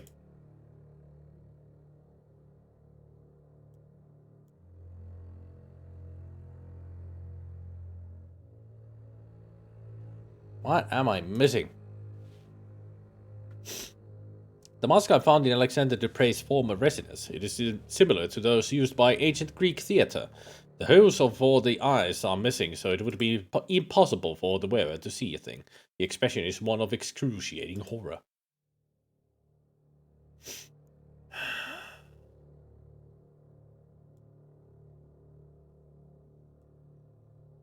I'm so missing something, but I just can't figure out what I'm missing.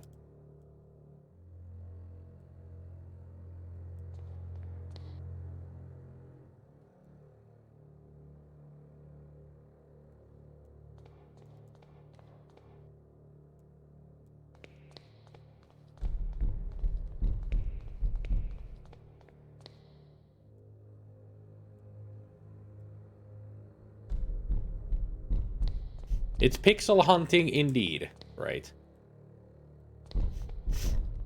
But I was in the right place to look for it, right?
How can I even know where to look for?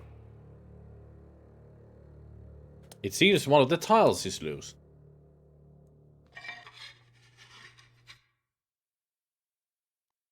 Never mind. I cannot get it out with my bare hands, it's too heavy.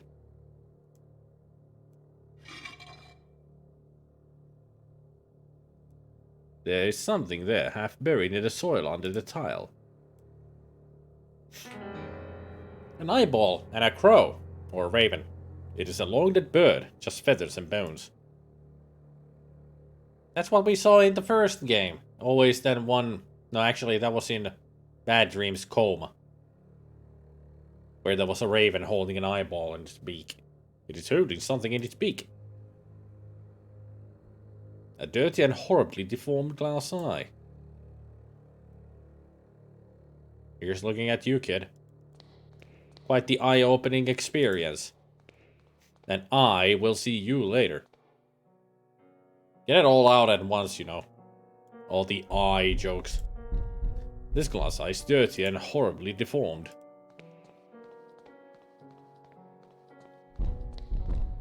Ah, shut up, lady. It's your own fault because you didn't want to talk to me.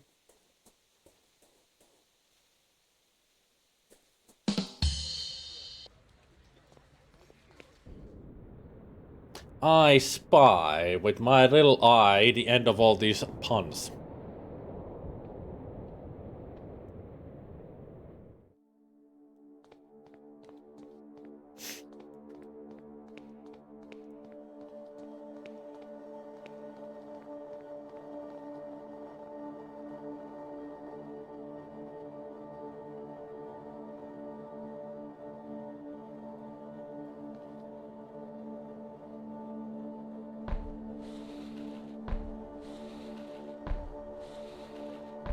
Bye. You're welcome.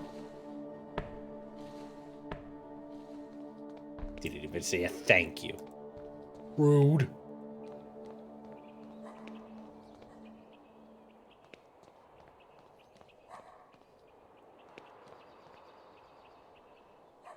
This must be the Crimson Nest, you think? I have heard of such places where people lose their minds to opium shipped from the Orient. I never thought I would set foot in one. Hey, we could find Sherlock Holmes in it. But Please wake up, dear. Please wake up. Please don't do this. an addict, completely asleep. A man with a lost gaze, his mouth open. What is the matter, madam? My husband, he's unconscious. Please, dear, wake up. I am a doctor. Please let me see him. I'm so sorry. He's not breathing and he has no pulse. Your husband passed away hours ago. No, it can't be. Madam. I'm late. This time I couldn't save him. What do you mean this time? I discovered my husband's addiction to this hellish drug they call opium months ago. At first I thought he was sick, as I saw him grow thinner every day. Then I discovered he was visiting this place. I was very worried. I tried to dissuade him, but he wouldn't listen. The addiction was stronger than he was. At times he was away for days. I would come here and find him passed out. The only way I could wake him was to put these smelling salts under his nose. Now, it's too late. Here, take the vial. Maybe you will be in time to save another soul from this curse. That's the danger of the opium in these dens. You would find dead people there all the time. The pungent fragrance of lavender-smelling salts clears the brain, steadies the nerves, and counteracts faintness and weariness. It is invigorating, always a delight, and a comfort. Thanks for the sales pitch after that. Yes. Just say no to opium, kids. A woman looking at the roof with her eyes going white. She's muttering some ramblings.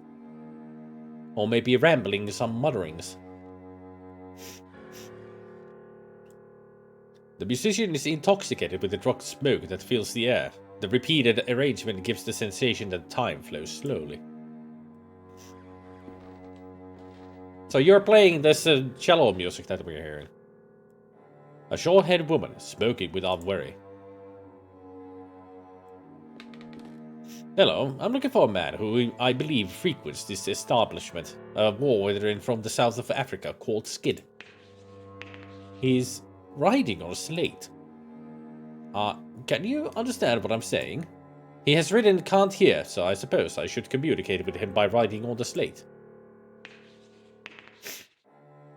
Kinda reminds me of the castle. Looking for Captain Skid. Don't know. He doesn't know the captain's name then.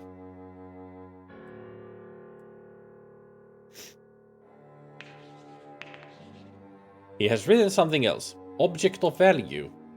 What does he mean by that?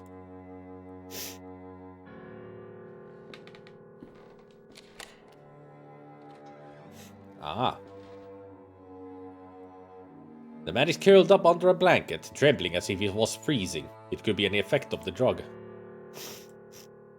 Man lying on his back, he is breathing raspy and layered with phlegm and other liquids. The smoke has eaten away at his lungs.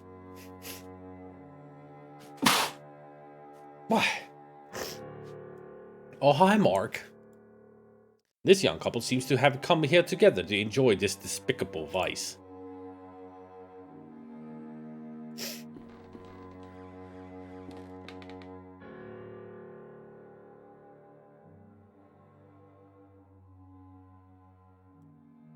A table with several opium pipes on top. Some of them have been used recently. Smoke if you got 'em. A Chinese screen with floral ornament.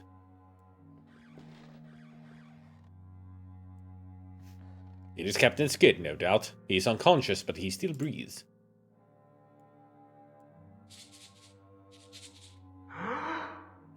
Gasp.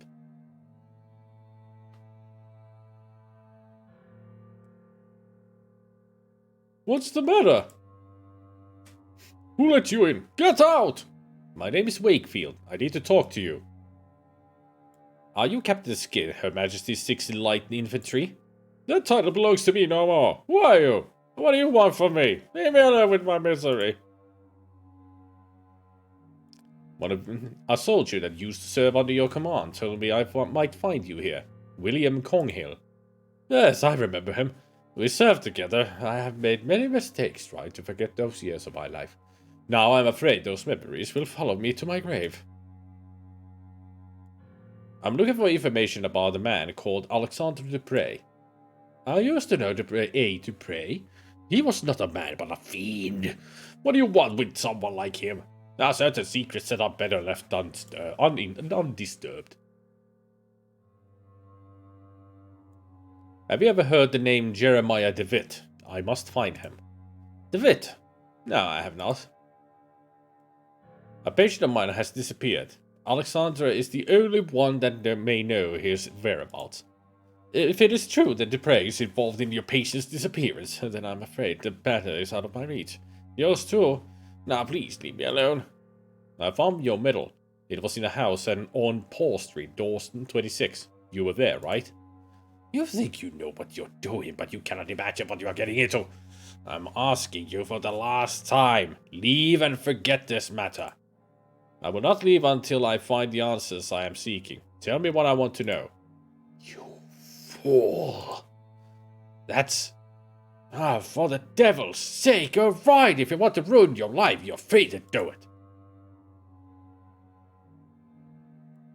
What really happened on Majuba Hill? Sergeant Konghill told me the story, but his details were confusing. I will never be able to forget that day. Nobody knew what really happened. Command decided that we must have been ambushed. Now I know better. There was something in that fog, something that did not like us entering its domain. A sentinel of some sort. That thing is what killed my soldiers. How did you meet Alexander Dupre? I was in the Veterans Hospital, recovering from an illness unknown to the physicians, an ailment of the soul. Dupre managed to contact me there. He wanted me to tell the version of the story, what happened to me in the Battle of Majuba Hill. Do you know why he was so interested in your story? I didn't know immediately, but with time I realized. The truth about what happened to me was important to his activities, as was I myself. But if you think he tricked me, you could not be more wrong. I wanted to enter the dragon's mouth. I burned with a need to know. Inside that house I saw a machine still operating. What was that? A machine? I do not know what you're talking about. That was just one of many places used as a base for Alexander's activities. The only one whose location I was allowed to know. What was Mr. Dupre doing then? You really do not know, do you? Have you ever heard of the playwright? Yes, I have heard it mentioned before. What is it?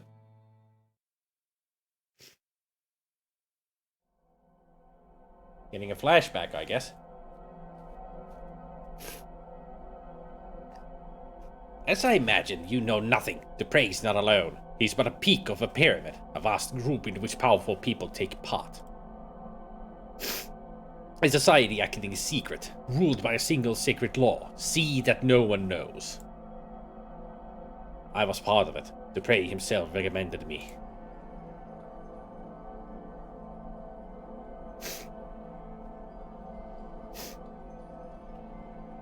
We gathered every month. What we saw, you cannot imagine. A curtain of normalcy protects the mind from something. An outer something. The fog of the veil protected us. But through the veil we could peek out into the abyss. We would know of the unspeakable shapes that writhe beyond. The black nothingness, entirely full of horrors.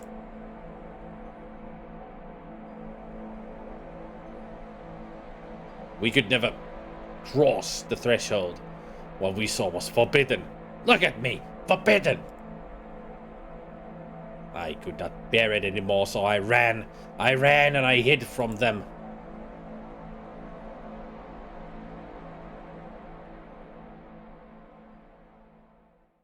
It was too late to run or to forget. The Lalilulelo? Is that what you're talking about? I must go back to see East Hill and try to talk to Miss Cone. If what the captain said is true, she must have been one of them. She could know where to find him. Intriguing indeed. This does a fine job of confronting me with the horrors of drug abuse, yet all without the betrayal and browbeating of stories untold. If only its message against drunk driving had been more like this, I wouldn't have complained. This game tackles many issues with grace. So glad people are liking this. Obscure gem and one of my all-time favorites. Nice. Now, if you excuse me for a second,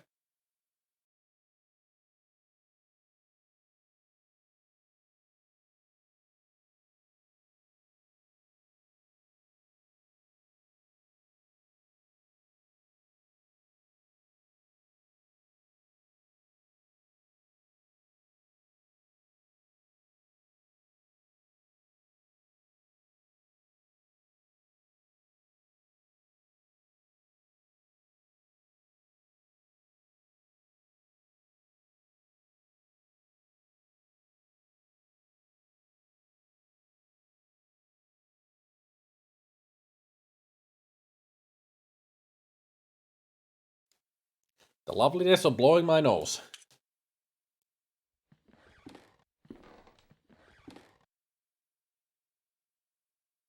Well, this looks normal. It's like there's gonna be a show for us. Right? Totally normal. Nothing.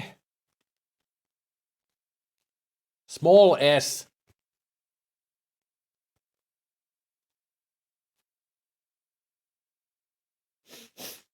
Thank you for not doing a nose ASMR. You don't want to hear me blowing my nose. Small S, Gabriel. You're doing a capital S. That's why it's not working.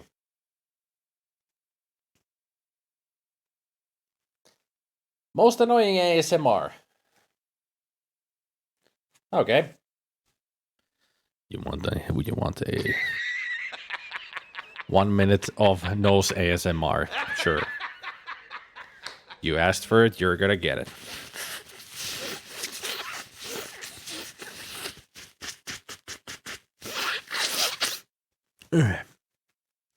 Those who do not want to hear this escape now.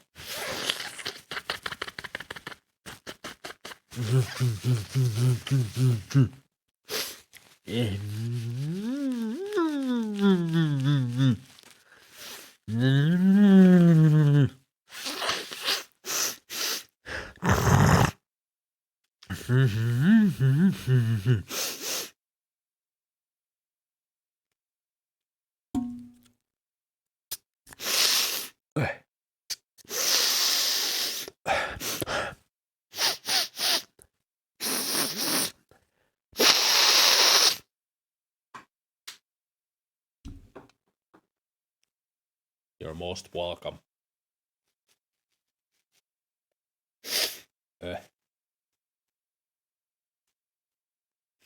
As for what I have now brought upon us, I already regret it. You should.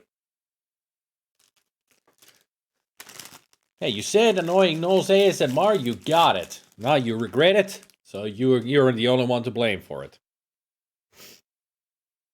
Just a cold, Specky, just a cold. It's because of cold weather happening right now, so.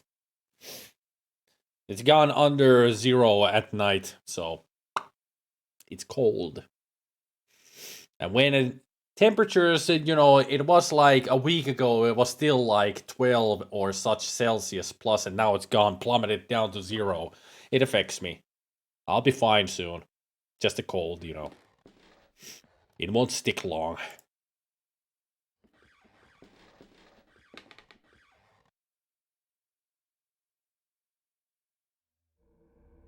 So what kind of a show are we gonna get? I cannot do this anymore. I don't care. I just want us to be together. You know it is too hard. I don't feel free. I know, dear. I know. We will figure it out. How are you home so early? I knew all along. How could you? You know you never loved each other. Silence! You have no honor. And you, what do you have to say? Why? I've given you everything. You wouldn't understand. Enough! You will leave in the morning. I won't see you ever again. I'll wait for you at dawn under the old windmill, so you can try to recover what little honor you once had. I'll be there, I guess. So why the laugh track? This wasn't even funny.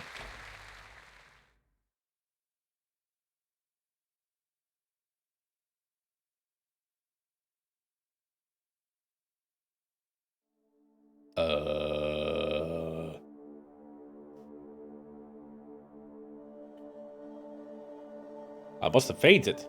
What is this? Where am I?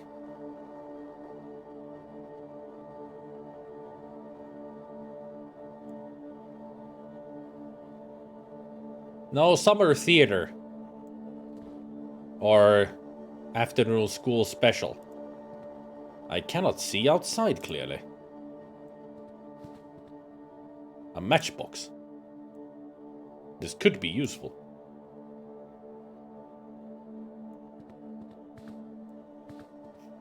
There is a blanket on the bed. I'm taking a shred of this blanket.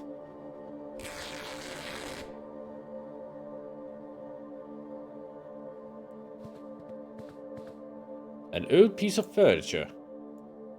There are marks in the dust on the floor. It looks like this chair has been moved recently. Shifting the chair revealed a small dark hole in the wall.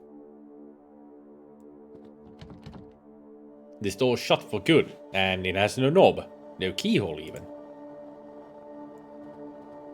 A small hole in the wall. It is too dark to see inside. The match is too short. I cannot stretch my hand in farther either to see what lies beyond the hole.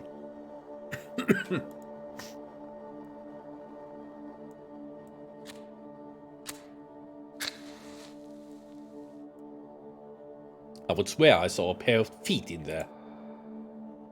Who is there? We have met before. I cannot see you. Who are you? Do you not recognize my voice? No, I'm sorry, I do not. Do you know what this place is? It is the starting point, the first place to look. But who are you? What are you doing there? Remember this. I will not be here forever. Darkness will light your way. Stay out of the light. Then I will disappear, and you will be alone in the end. I don't understand. Tell me who you are. Apparently not gonna happen.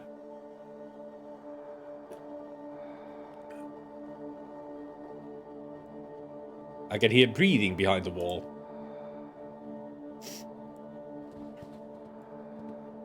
The blanket is now ruined. I can see clearly now that there's nothing clear. I must take it with me.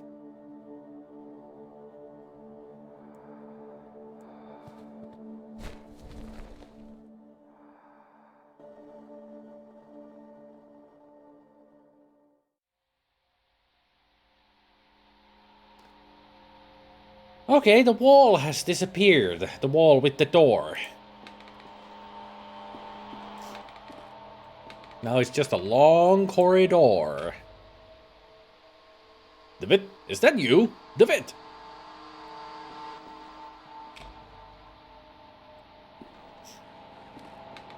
I think the opium is affecting us heavily.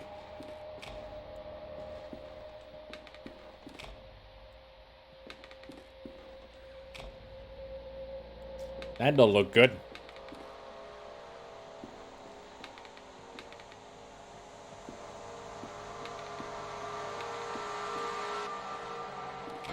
Yeah. Tell me, why are you doing this? Is it because you care about your patients? Or out of scientific curiosity? Is it for your pride? Because it is your professional responsibility? It gives us purpose? Or is it because it is the right thing to do?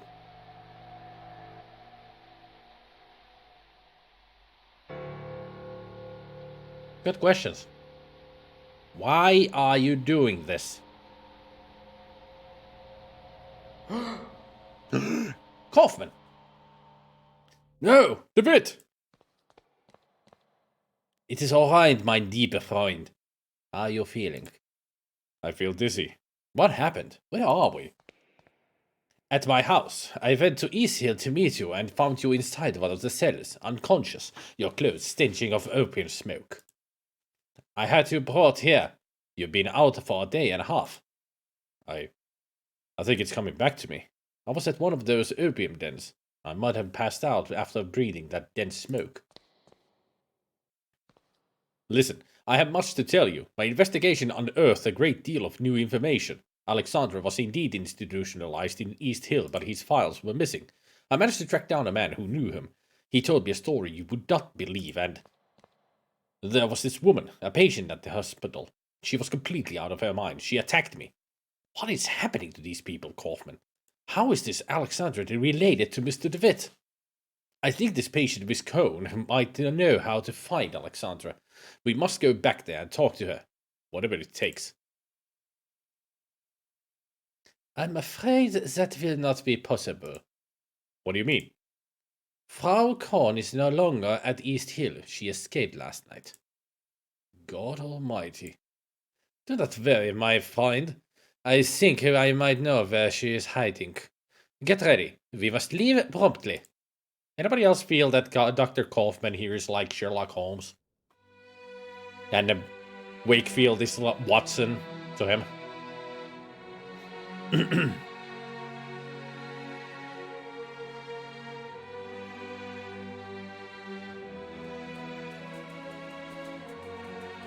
Nice. They're coming. Now letting him in. Now that the door has been opened. They're coming. So she was, in the beginning, she's the one blocking all the windows and such. Because she escaped.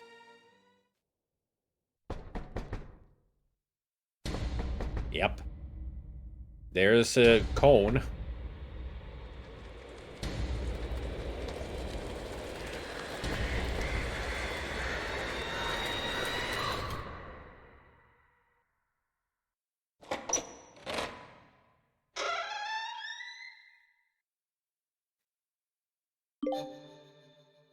Achievement unlocked. Complete the first episode. They're coming. Huh. Okay. On to the next one.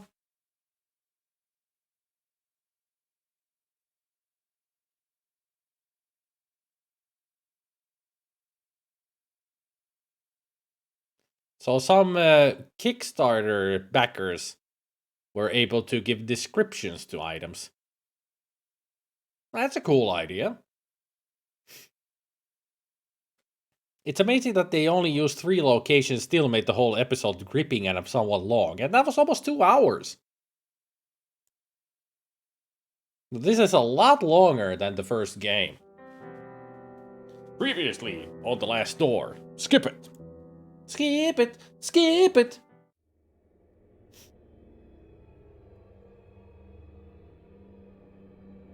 I must forget nothing.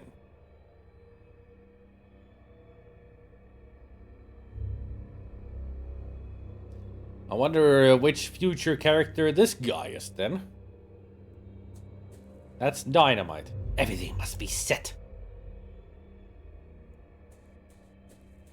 Yeah, I don't have that command at all. No. That's the one that shows how long you've been following my channel, right?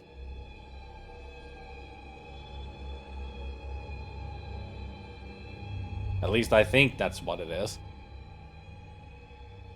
I mean, you would be the only one who ever uses it anyway, Bob. When the time comes.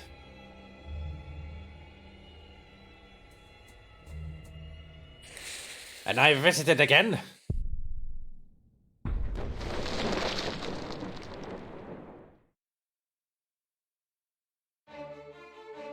Okay. When the time comes and he's visited again, he'll blow up.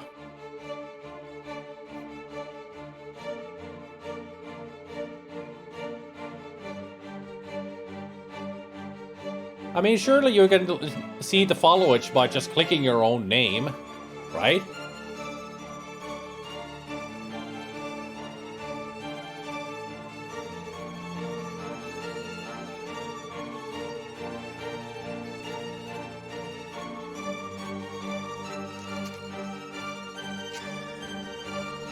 Henry Hanninen. A Finnish person helped testing this game. Yeah. Finland represent. Sorry.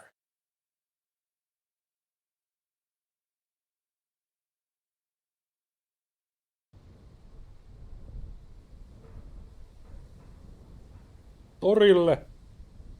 For a moment the sky was dark. We heard the calls of 1,000 birds, but another sound rose above them. A sound I cannot describe. What? What just happened in here? Where is Miss Cone? We are too late. Yeah, I can tell. What the hell happened to her? Did she explode with the light? The windows are covered in wooden planks. It looks like if she was trying to keep someone from entering. Or something from getting out. It is ashes.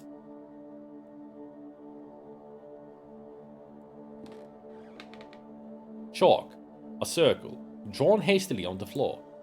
She thought it could prevent what she knew was about to happen, but she was wrong. I do not know what to make of all this. I do. You do? They're married! Mazel tov! They called it, but I was joking. Apparently she did just burst into flames.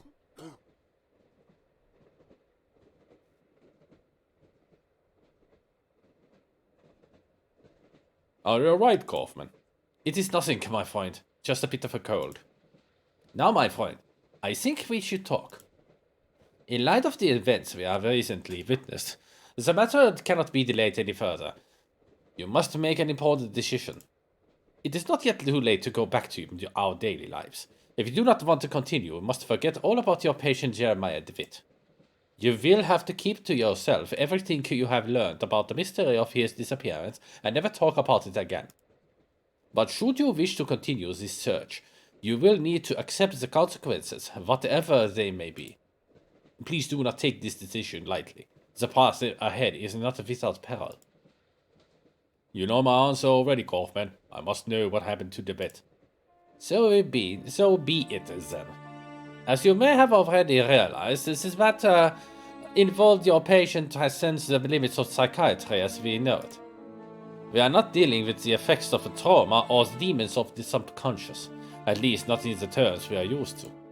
We are dealing with something old, something dark. A sinister truth that has been buried deep for generations. This man, Alexandre Dupre, and his organization, I think they seek to uncover these secrets, and I fear they might have already. Miss Cone's fate, whatever it was, must be related somehow, but my knowledge of this area is simply not sufficient.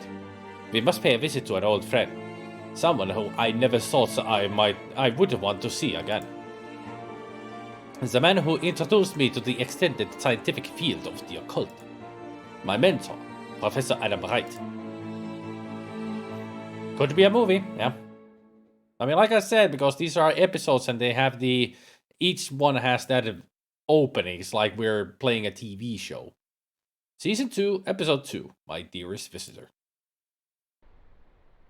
Wickport.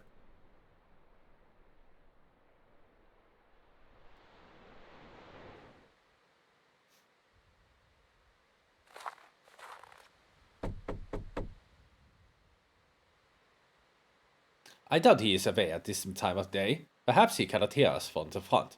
Let's try the back door.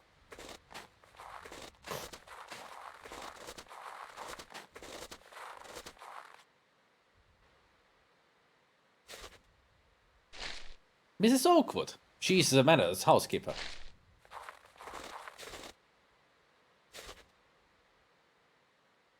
Yes, who is it? Good morning, Mrs. Oakwood. Don't you remember me? Why, Dr. Kaufman. Let's special. Let's please how long I have to recognize you. How nice to see you again. Allow me to introduce my colleague, Dr. John Wakefield. Is the professor at home? We would like to see him. Why, yes, Doctor, of course. I'm quite forgetting myself. Let me take you to him. It is really good for you to come. He receives so few visitors these days, on account of his condition. His condition? Oh, sir, I'm right sorry. I thought you knew. The professor, he suffers from an ailment afflicting his brain. He is now entirely confined to his bed. Oh, shit. Professor Wright, you have visitors. Why did I give her a German accent now? Everybody's gonna get a German accent soon. Professor Wright, you have visitors. One of them is your old friend. Look, look, you recognize him? He's Johann, Professor, your old pupil. I reckon he does remember you, Johann. It's been a long time since I've seen him so excited. I will leave you two to talk to the professor. It may be difficult to keep him on one subject for long, but oh, it does him such a world of good to speak with old friends. Should you need my assistance, I will be in the backyard.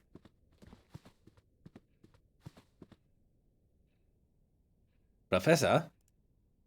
Uncle James, you are back. Well, for a moment she turned Irish, Eldridge. For a moment she turned German. That's what I meant. That I made a mistake that I noticed. It is I, Professor, Johann Kaufmann. Where is father? Where has he been taken? He suffers from some kind of memory loss.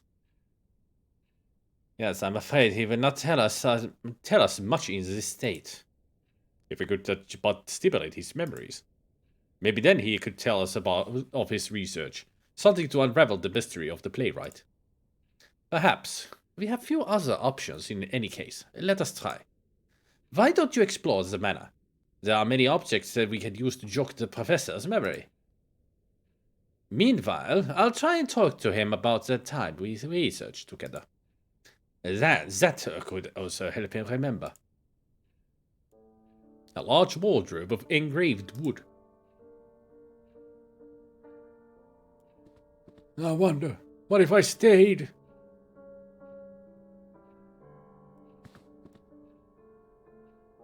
We must find a way to help the professor recover his memories.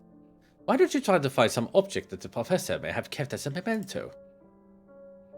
Meanwhile, I'll keep telling him about the years we spent researching together.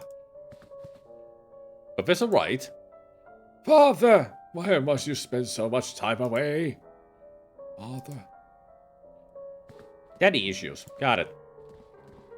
The snow is falling outside, slow and silent. So let's try to find a memento of his father. Maybe that'll do something. A lamp provides a soft glow that somehow lacks warmth. A painting of the ocean at the end of the afternoon. There's a figure in black on the beach, but its face is shrouded by the hood. Huh.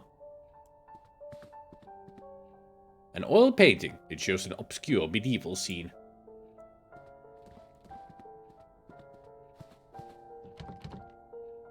It's locked. The sign on the door reads attic. Attic.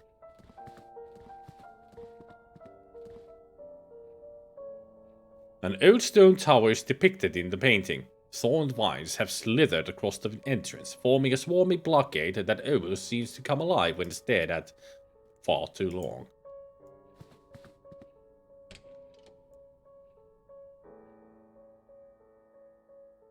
I'm sure we'll find great mementos in the bathroom. A large porcelain tub, its hefty weight supported on 4 blackened iron feet. A thin ring of damp residue around its interior suggests recent use. Though I see myself in the mirror, the reflection is strangely distorted. A gilded pipe, it runs from the floor to the ceiling.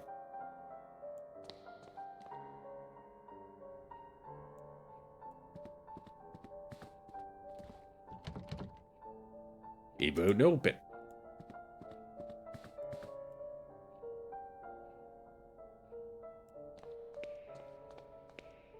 A portrait of Professor Wright. His appearance was quite different back then, an imposing, inquisitive figure.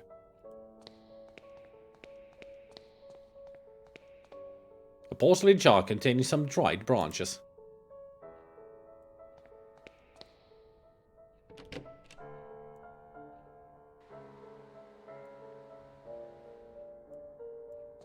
Yeah, leave the door open, why don't you? What are you, brought up in a barn?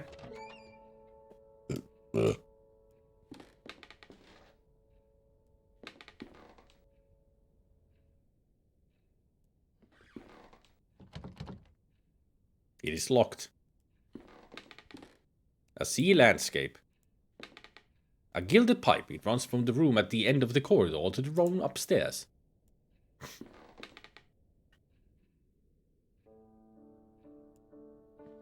A cast iron wood stove.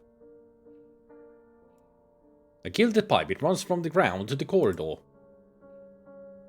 Ah, it's attached to the wood stove, so that's the way they heat up, like, the pipe. Wherever it leads to. A bread oven. Various ingredients.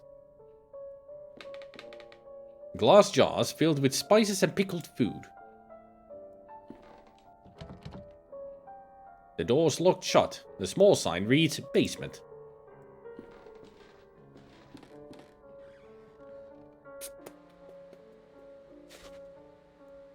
A thick layer of ice covers the pool of water.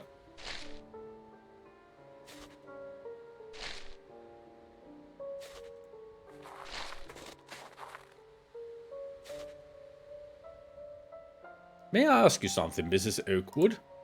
Of course, Doctor. How did the professor become afflicted? The ailment runs in his family. Mr. Wright suffers from it, as did his father and grandmother before him. It is truly a terrible thing. And to think, all these years Mr. Wright knew what would become of him. May God have pity on his poor soul. What are this ailment that runs in Professor Wright's family? Do you know what the symptoms are? Well, I can't speak those very long words physicians use, but I can tell you what I see in him. Professor Wright hardly remembers a thing from the last 30 years. It is like he's a child again. With God's mercy, it is now gone so that it torments him no longer. I will leave you to your work. Thank you for your assistance. Have a good day, Dr. Wakefield. So it's pretty much dementia or Alzheimer's. This oak tree looks ancient, probably older than the manor itself.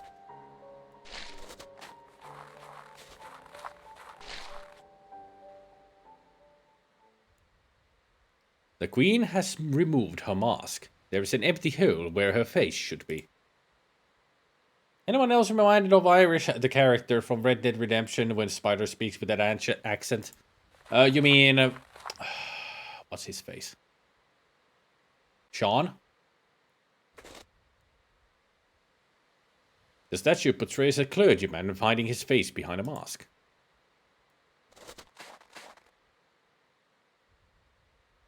The central statue portrays a cloaked figure holding a clay vessel. The vessel has a small hole in it, just large enough to see a metal object hidden inside. The sage has removed his mask. There's an empty hole where his face should be.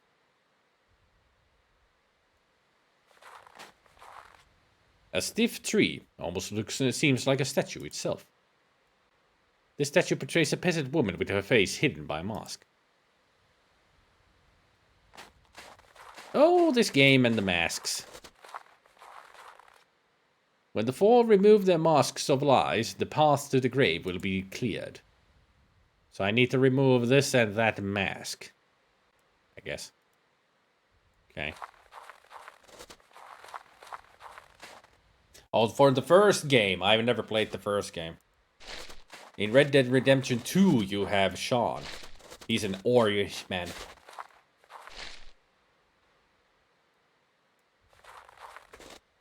There's a strange ornament on the wall. I think I can move it.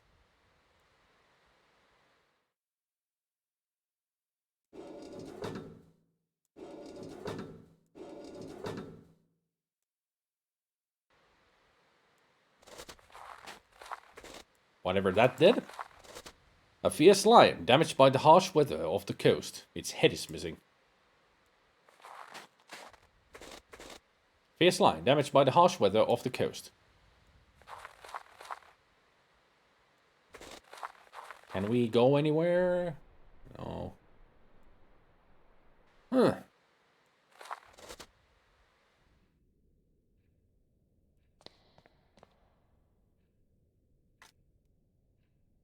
Is this Monkey Island 3? Well, duh. I mean, that's why I'm wearing this. Curse of Monkey Island shirt. Only makes sense.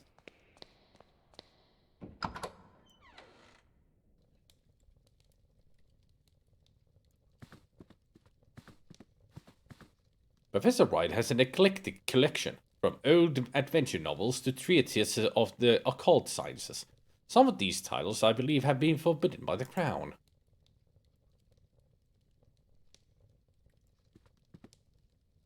A tin soldier. It looks to have been painted by hand. It commemorates some military campaign that I have not heard of. Could it hold some special significance to Professor Wright? Perhaps it will help stimulate his memories.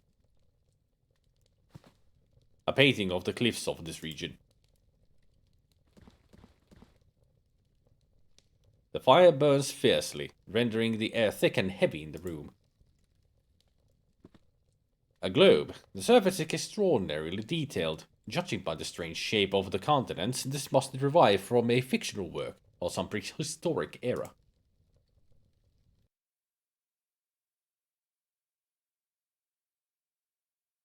That's the Sword Coast, if you ask me. There, done. So we need to find a way to open that, I guess.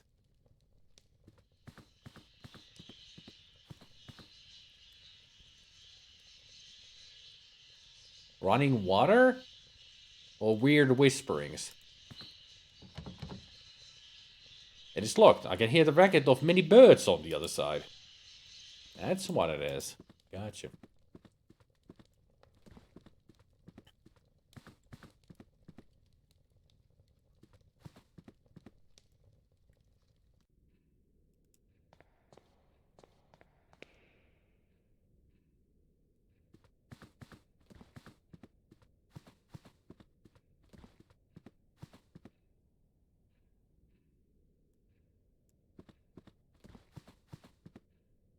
Do you recognize this, Professor Wright?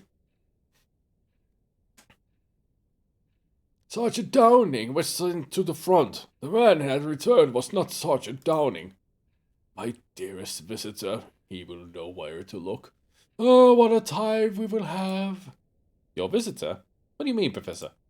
He will have seen the map, and he will know the Book of Travels. The Book of Travels? Yes, he will work it out, but it must not be too easy, no. But he will find the prize, I am sure. Prize? What on earth is he talking about, Kaufman? Something concealed, something precious. In his adult state, could he have hidden away parts of his research? He was always a proud man. He would not easily have forgotten his most groundbreaking work. A sense of its grave importance, at least, would have remained. In his confusion, perhaps he has hurled it away somewhere for this dearest visitor of his to find. Why don't you explore the manor? Perhaps something will relate to these latest ramblings. Meanwhile, I'll continue my endeavors to revive his memories through conversation. The professor has mentioned a map and a certain work titled The Book of Travels. What could he mean by that? Well, I know. We go back to the library, find the book, read the book, and then solve the puzzle. There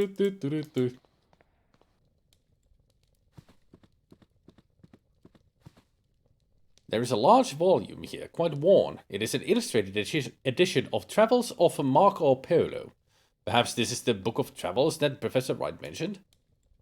There is a mark on one of the pages. We began our journey by crossing the unforgiving desert, always facing the setting sun.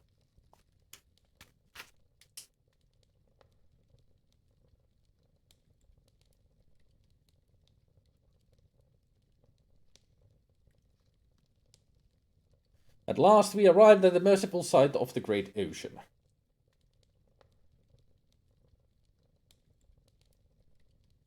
We followed the coast north in the hope of reaching our home soon.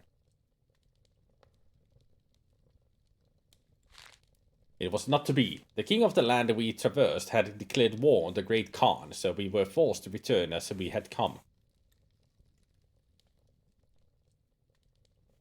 We never set foot in that bloody land again.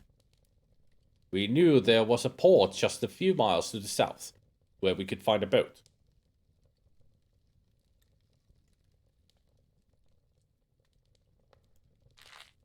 Our sea voyage was short as our sails billowed with the powerful southern winds. We reached the most eastern cape and landed there. Our backs to the sea, we marched forth and soon reached home.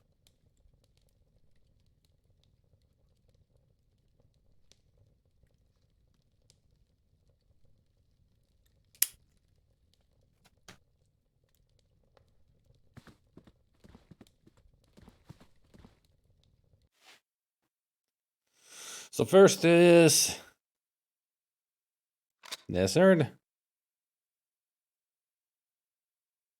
great ocean, north, south, east. I don't know.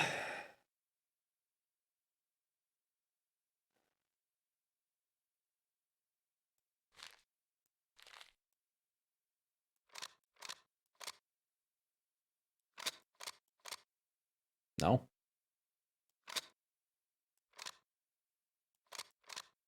No.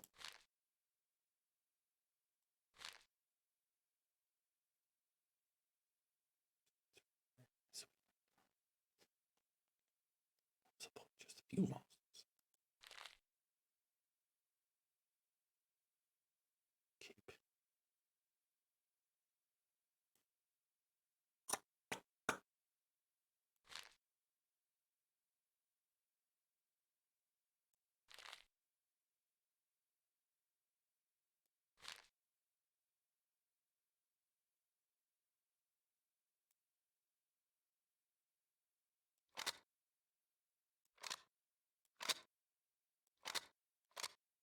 No?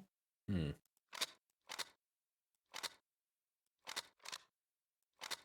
Hmm.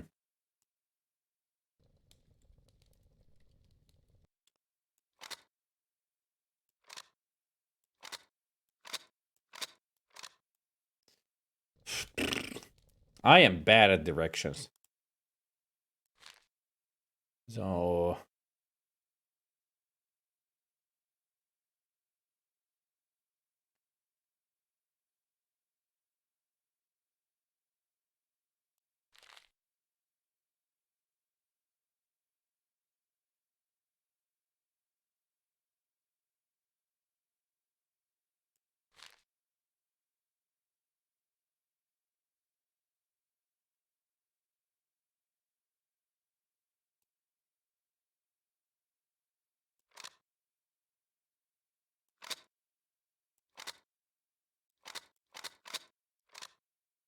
I don't get it. I'm just too dumb for this kind of stuff.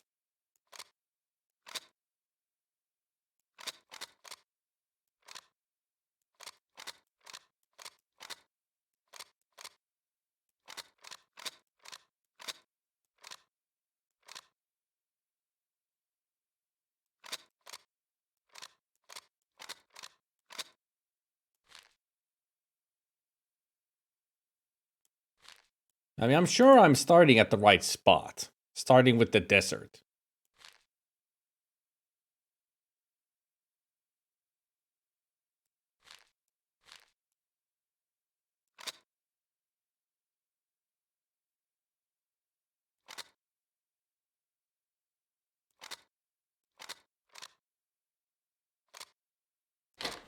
There we go. Got it. Now that I thought a little bit. It seems I have triggered a hidden mechanism. A small compartment has opened in the globe. There is a sealed letter inside. It is simply addressed to my dearest visitor. Kaufman is to see this before it is open.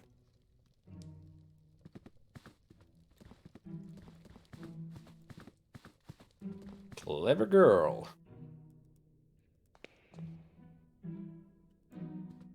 Nice music.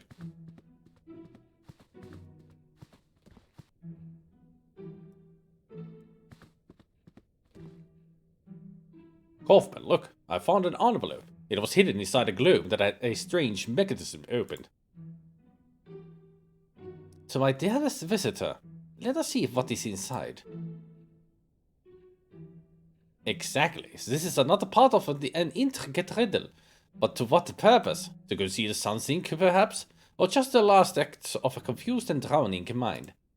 I am increasingly on the opinion that this is some mental construct, some riddle conjured up by the professor's failing mind.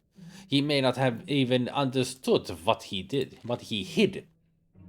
Those seeking wisdom must first know their own foolishness. Reflect on yourself in the heat of passion to reveal what the cold eye of logic sees not. I know what to do.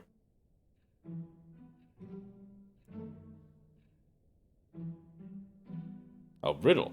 And who would that visitor be? That is unknown to me, my friend. There is only one way to answer that question. If we can find the answer to the professor's riddle, perhaps we will be able to solve this mystery. I know exactly how to solve this mystery. I know exactly what it means. I just need to figure out how to open this pipe after I've started up the stove.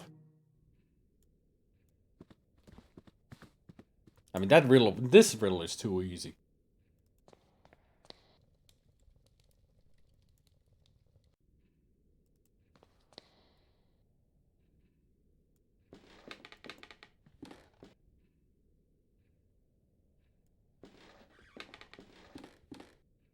May I ask you something, Mrs. Oakwood?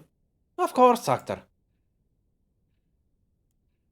Do you know, is the professor fond of puzzles or riddles?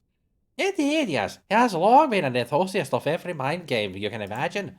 In better days, he would host parties every other month. Themed soirees, he called them. Oh, those were good times. It seems long ago now. I will leave you to your work. Thank you for your assistance. Have a good day, Dr. Wakefield. Glass jars filled with spices and pickled food. There is a matchbox here, too. Matchbox. I may need these matches for later on. Like right now. A cast iron wooden stove. An old teapot. It is filled with cold water.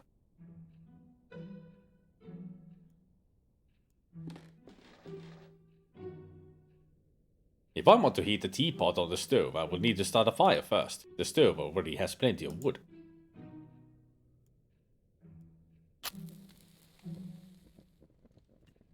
Hey there, Izzy's.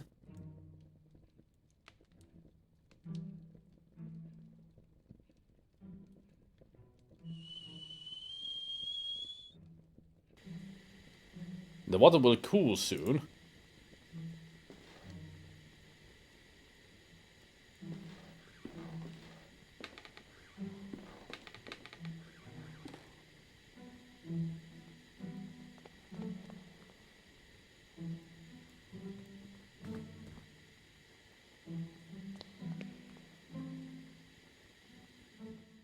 Reflect on yourself in the heat of passion to reveal knowledge that the cold eye of logic sees not. Condensation from the teapot steam has revealed a hidden message. I'll add this clue to the letter. Knowing yourself, you may look upon your master, meet his imposing gaze, and seek to understand what lies beneath. Thereby learn the question, if not the final answer.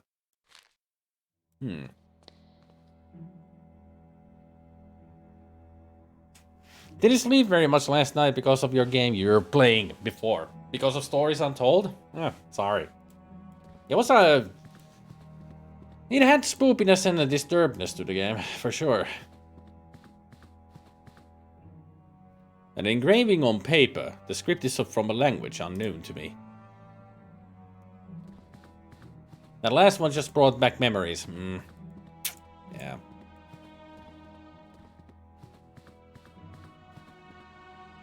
I mean, some of these games have, you know, moments here and there that can affect people in some ways. Sorry that it affected you so much. But then again, can I... I'm just sorry, I can't say anything else. Look upon your master, meet not only his imposing gaze, but seek to understand what lies beneath. As I suspected, there is a small key taped to the back of the picture frame, and a note. I'll add this clue to the letter.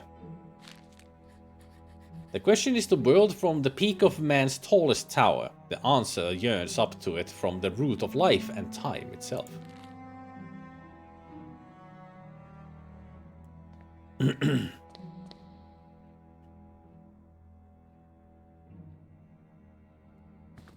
No, it was Gabriel what it reminded of Izzy's about the drunk driving. Because of a PSA, Izzy's explained it that they saw on a PSA a long time ago about a girl getting killed in a drunk driving situation, a PSA video, and it disturbed them.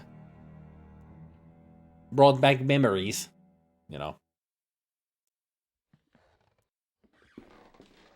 Some kind of round mechanism.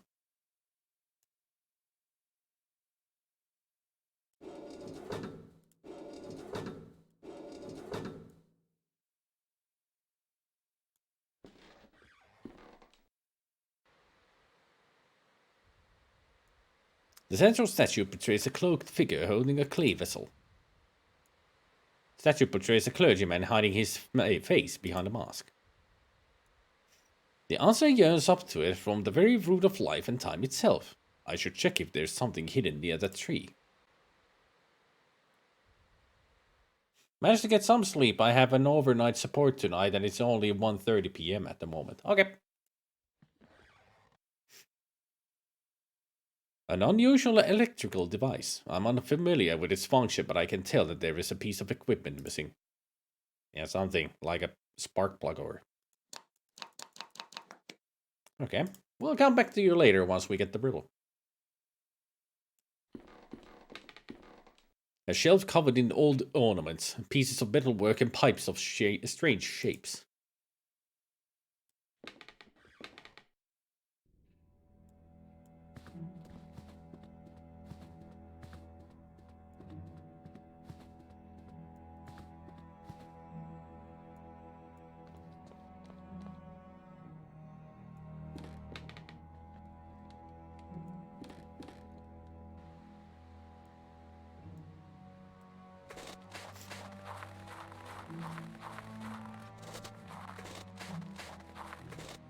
It looks as though something has been concealed beneath the thick roots. Another note and a key, bound together. I'll add this clue to the letter. It is a truth our ancestors knew and with stone silence came to unknow.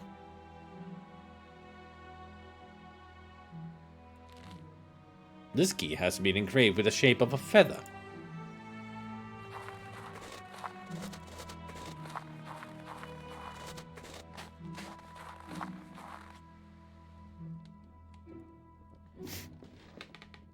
May I ask you something, Mrs. Oakwood? Must go.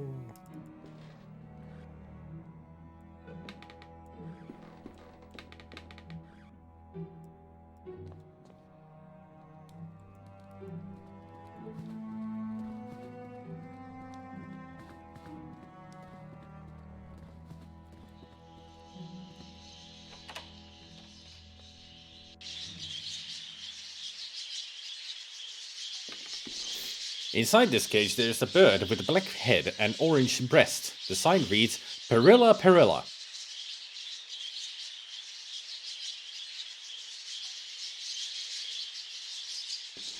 A truth that our ancestors knew and through stone silence came to unknow.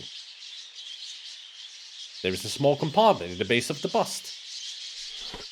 Inside this, a note. That only by entering the gnashing jaws of primal horror. Primal horror? A bust of the Greek philosopher Anaxagoras. Inside the cage there is a crow with black and grey feathers. Its design reads Corvus Cornix. Huh. Kind of crows that we have. Black and grey feathers. Inside the cage there is a small bird with black and white wings and feathered crest. The sign reads Upupa Epops. I wonder if somebody's looking all of these names up on what kind of a bird it is. This bird is black with a yellow beak. The sign on its cage reads Turdus merula. Sounds like a blackbird that we have. The bird inside has a grey breast and brown wings. Passa domesticus. Grey breast and brown wings. Could be a sparrow. A bird with red feathers on its head and breast. Erithacus rubecula. Sounds like a robin. An embroidered cloth covers this cage. On it is written, if the birds are silent. The phrase trails off. There is a bird with a pale brown breast inside this cage. The sign reads Lucinia megarynchus.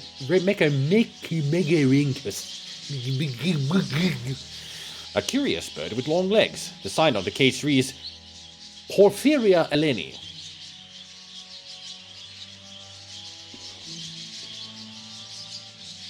Crows and ravens beats tits and cocks, for sure. Through the glass, I see rolling hills covered in snow. I mean, cock is a bird, after all. I ain't saying anything naughty. Tits and cocks. You know. Small birds and roosters. That's all I'm saying.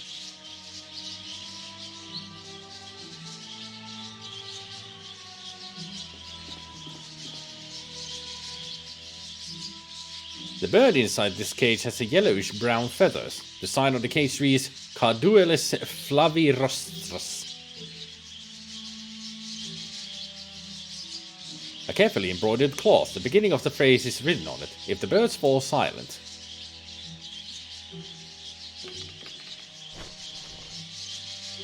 The bird inside grows suddenly quiet.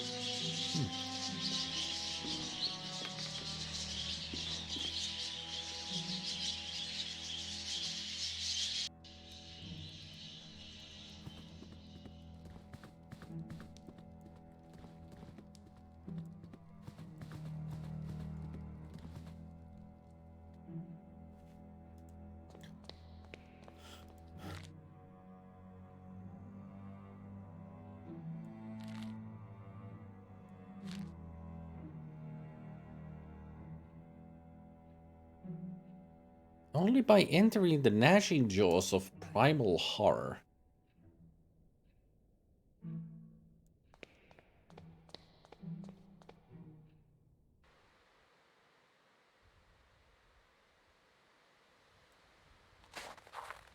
Only by entering the gnashing jaws of primal horror. There is something hidden in the lion's mouth. A lever.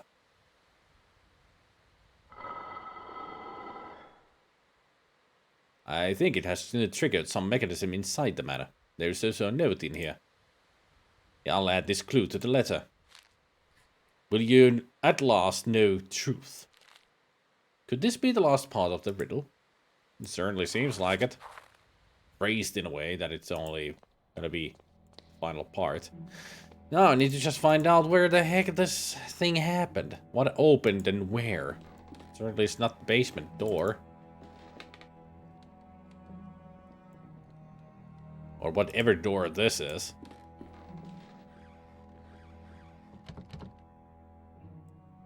Just a locked door.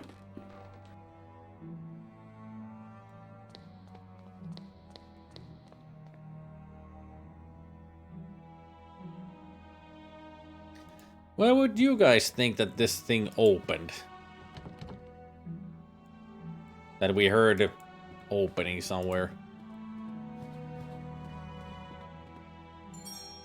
A secret passage has opened at the end of the corridor. Never would have thought there would be a secret passage. This looks like Professor Wright's archive. I should bring Kaufman here at once. Then bring him along. Ruin the fun. I mean, help you out.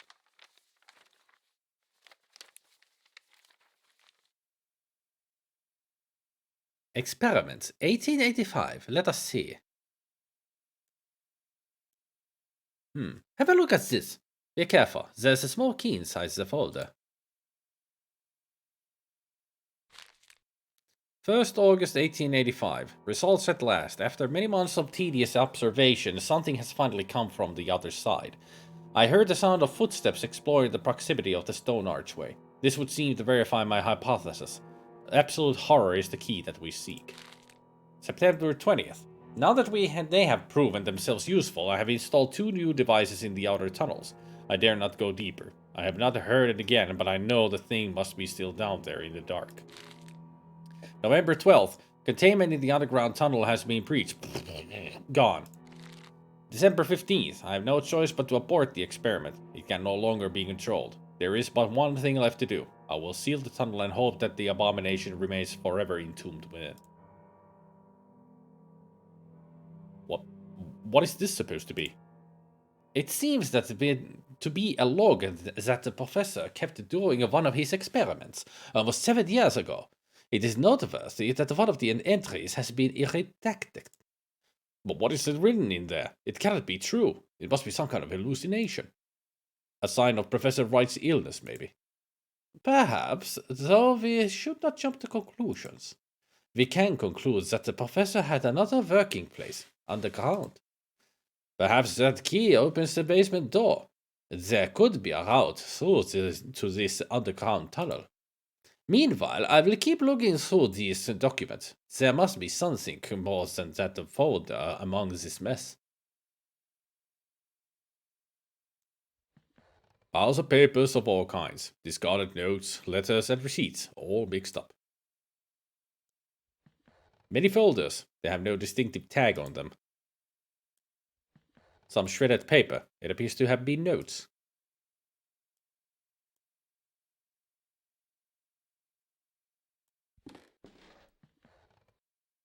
I still need some time here.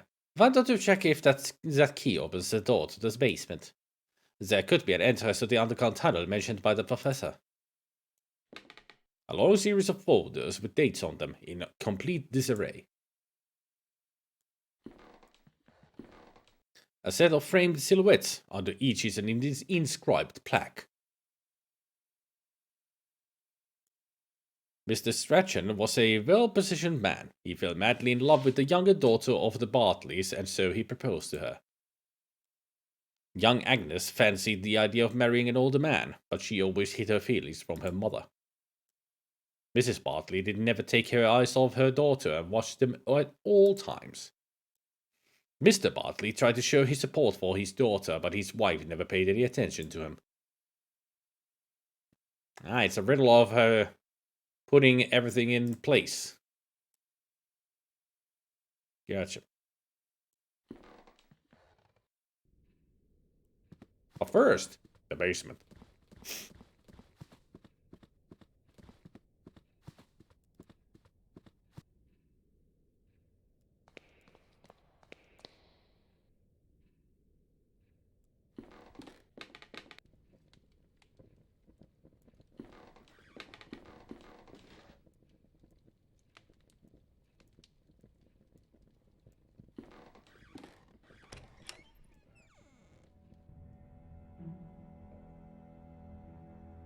It's completely dark in here. I feel a cold draft coming from the front.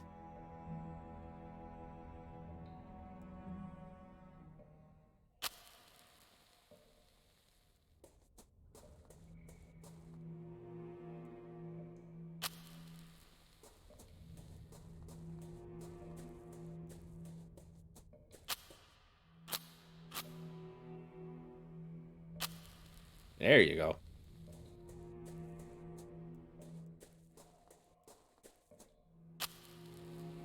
Gotta be a candle or something down here.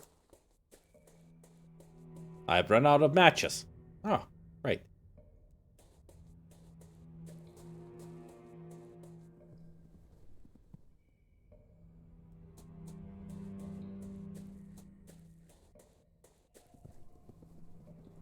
Something walking with us.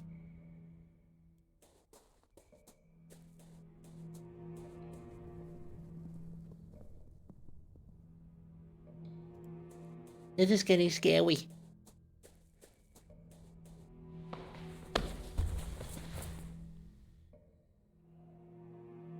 Are we okay?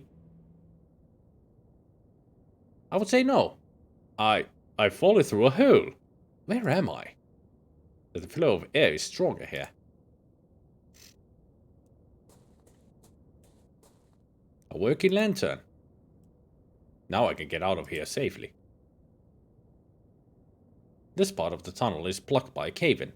The underground tunnel is not accessible from here. I should go back. Thank goodness, a ladder. Also a pickaxe. It looks like a component of some sort of machine. Okay, it's a handle then. Maybe I can find out where to use it. It's a handle. A lever. Tortillas in Great Stream. How could Wednesday get any better? Booze? No. Too late for booze.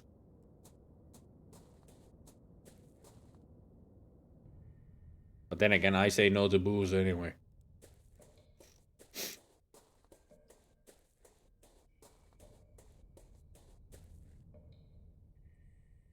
It is a mechanism of some sort.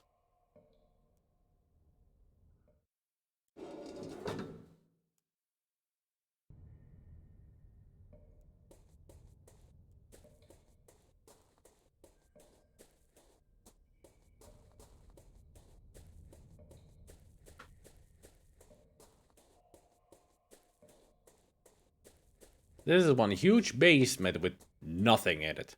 This old furniture has been left here to rot.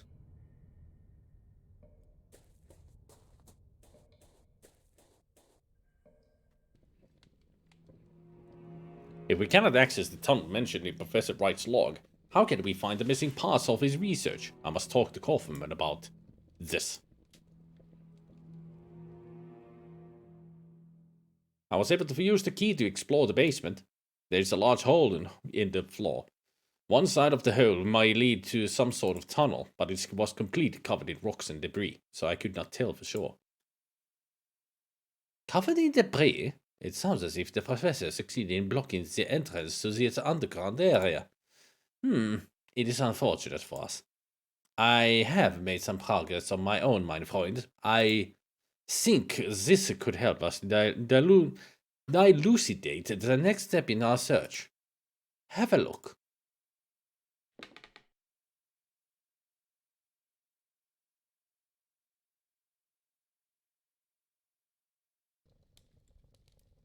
Today a meeting finally took place.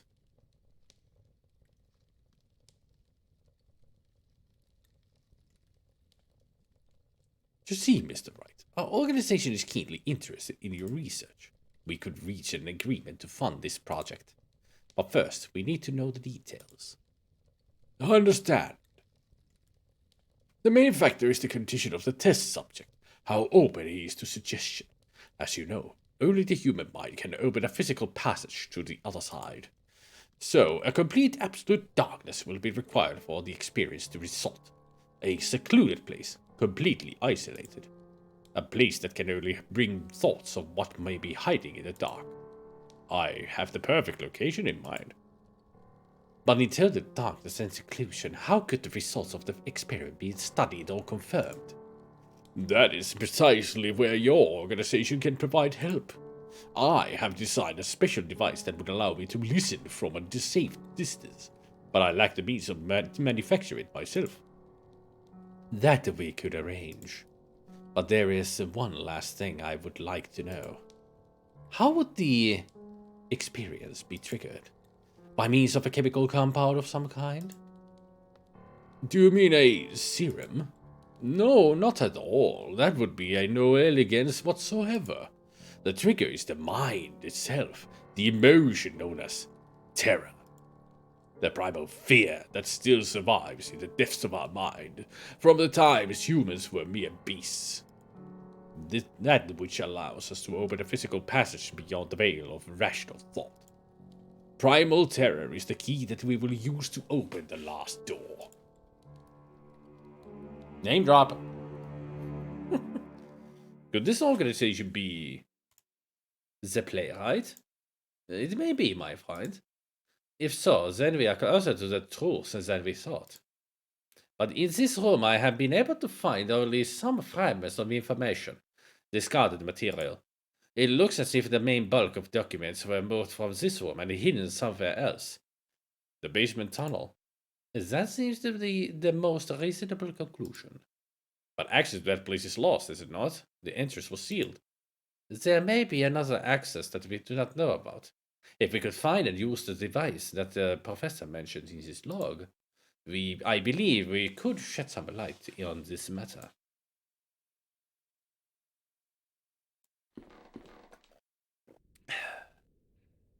Let's go to this device then.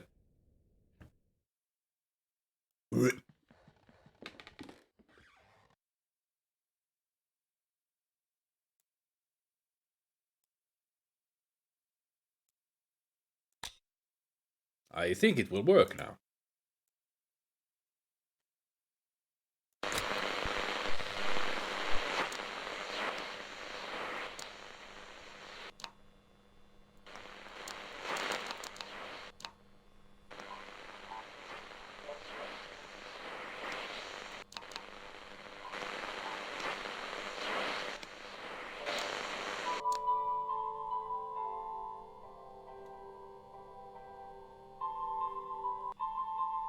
The sound. Do my ears deceive me? Is that a piano melody? I must see Kaufman at once.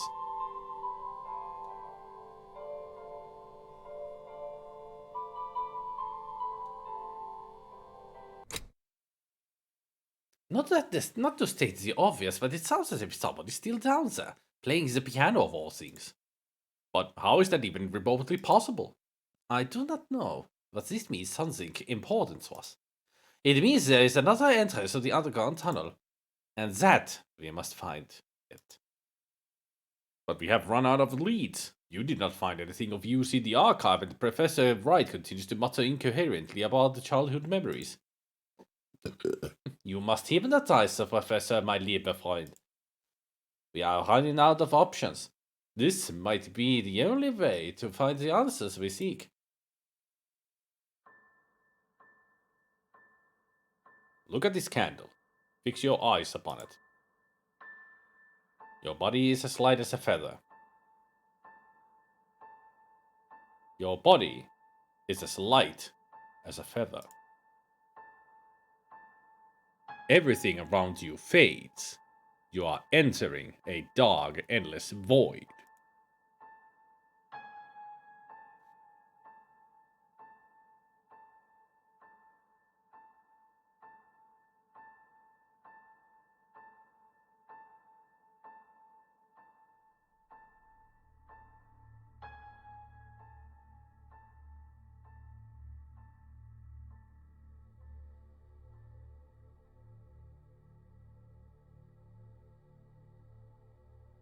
Listen to my voice. Where are you?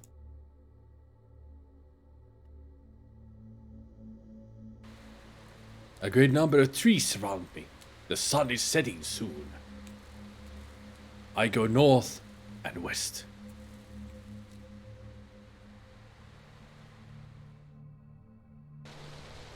I stand beside a waterfall. It is not water that falls, but mud and rock from a great height. They fall and fall into a bottomless abyss.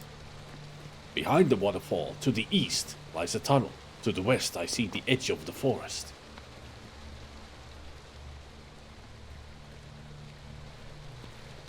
Didn't he say go west and go north and then west, right?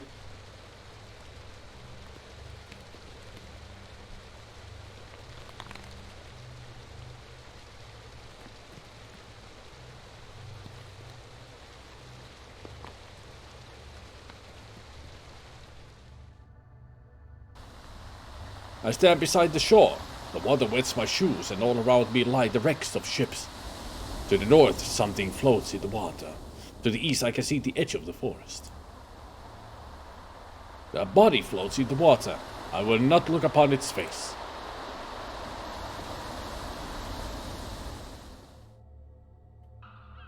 I am on the beach.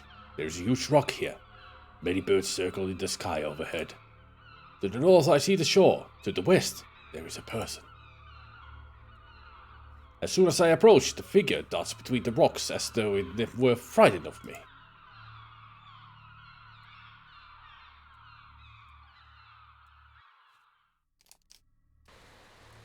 A great number of trees surround me. The sun is setting soon. I can go north and west.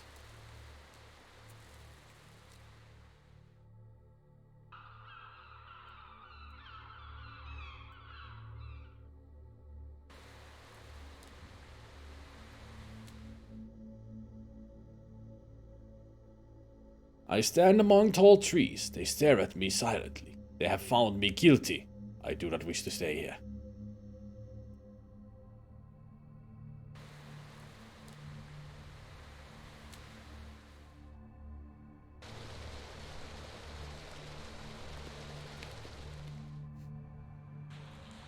I'm in a dark tunnel.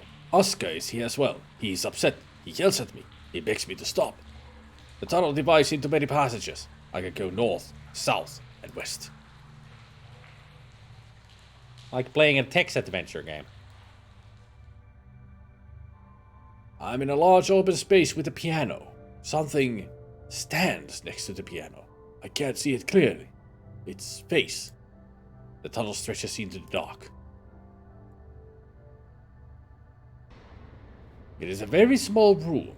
In the center lies a deep pit. A ladder goes down. It is so dark. Down there, it lies.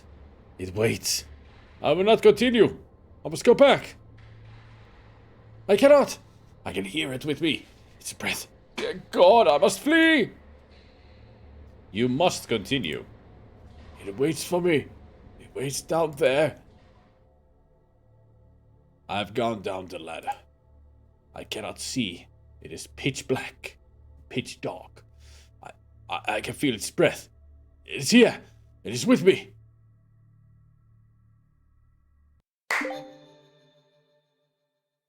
That was quite the clap.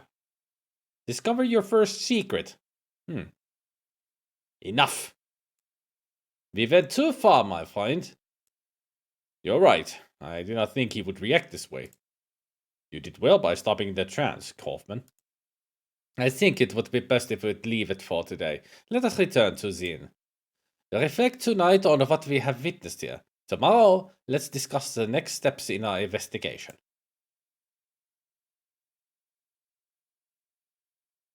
January 21st, 1893.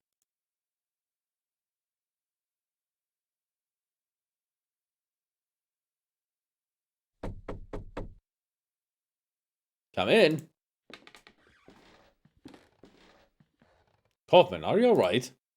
Very not, Wakefield. I'm just feeling a bit feeble. It must be all this cold and humidity. Nothing serious. I would like to know your opinion about what we heard during yesterday's session. Do you remember anything that could help us in our search?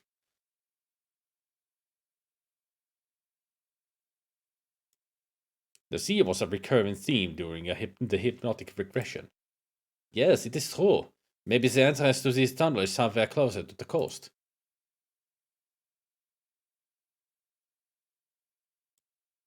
Throughout the trance, he saw an unknown figure with no visible face, the floating body in the water, the person near the rocks, the one beside the piano. Yes, indeed, but I'm afraid it is too soon to unveil the true meaning of those images. I believe that this underground tunnel has left a deep impression on Professor Wright's subconscious. I agree. The horror he experienced at the end of the session was far too intense to derive solely from his imagination. It speaks of some trauma. Professor Wright mentioned a man that shouted at him near the entrance to the tunnel, begging him not to continue. I cannot remember his name. Very good. It was Oscar. We should attempt to find him. He may know something about Professor Wright's fears. If we can find this man, I'm sure we will shed some light upon the mystery. Why don't you go to the village and try to find out something about Oscar? My apologies, but I must stay here and recover my strength. I wonder if he has TB or something. It's gotta be something not good. Something killing him slowly. Fisherman's Lodge.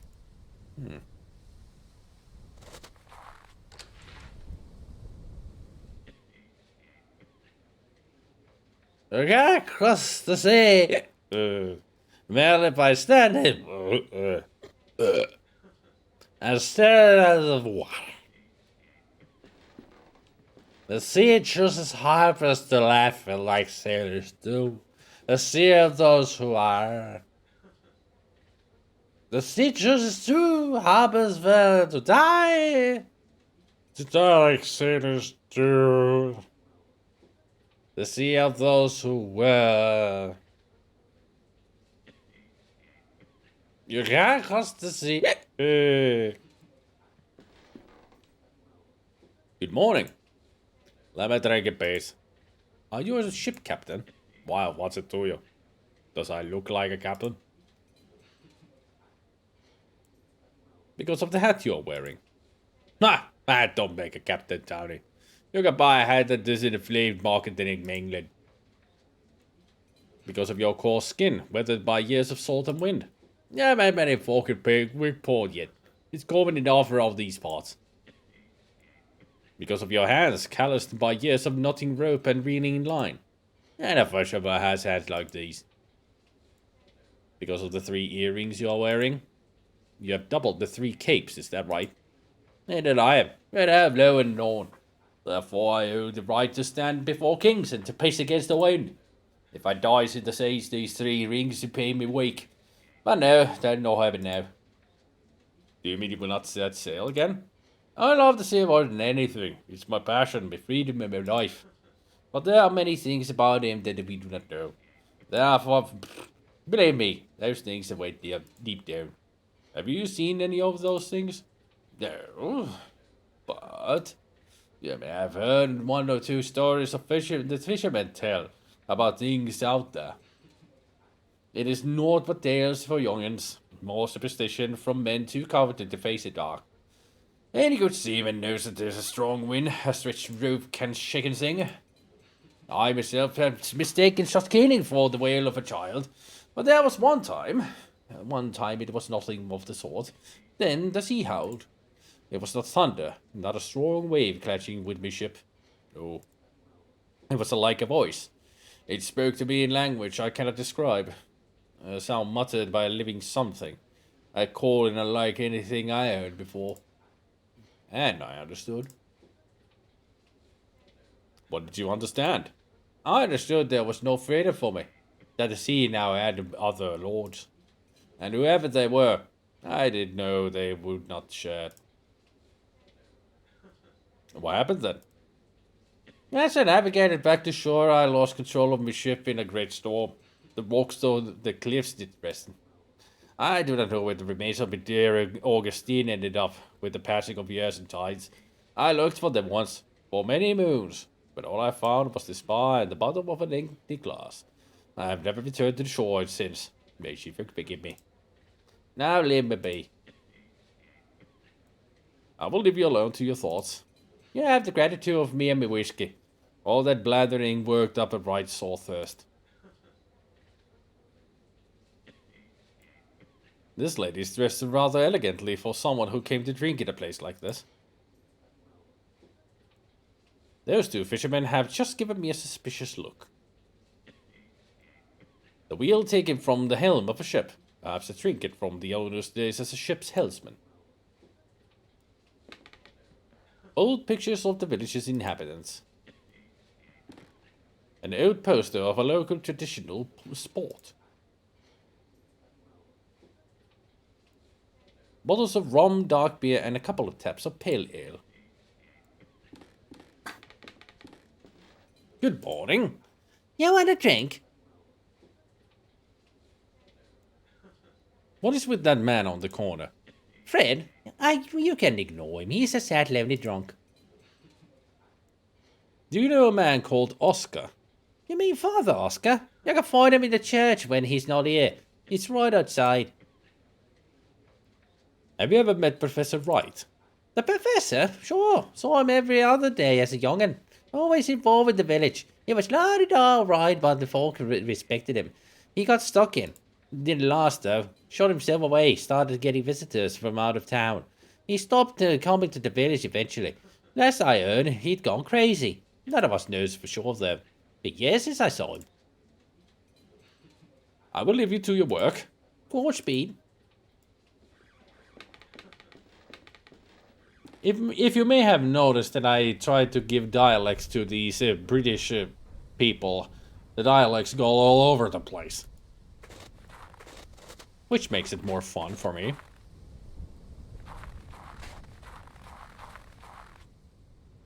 Oh, there is somebody in the window. Never mind, the window is closed shut. Snow but all covers the window. Evidently, no one has been here to clean it in a very long time. It is too frosted over to see inside.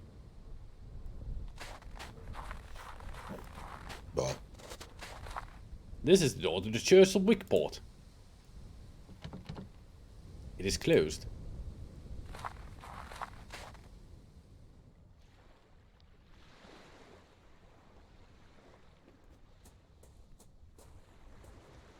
An old rotting boat rests on the shore. The name Providence is written on the side.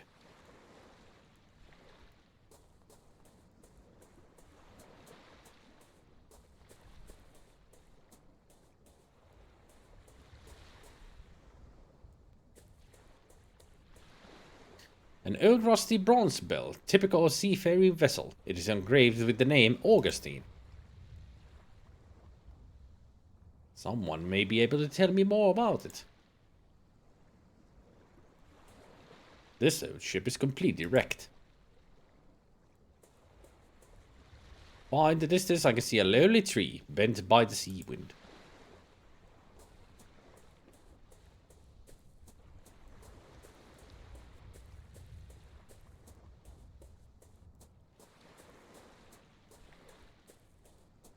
Can we see any bathing babes around here?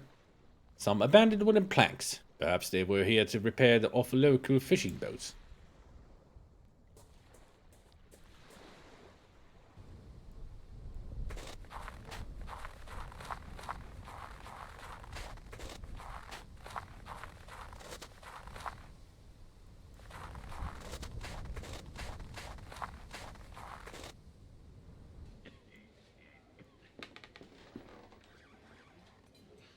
Why, that bell is from Augustine. Why, Augustine? Where on earth did you find it? I found it on the beach, near the shipwreck. I thought I would never see it again. I will clean it and make it shine anew. Wickport Beach. Our beach? Why, I must go straight away. I want to be reunited with my poor Augustine. What will remain of her? No, I dare not go. Oh, but I must. Good day to you, sir.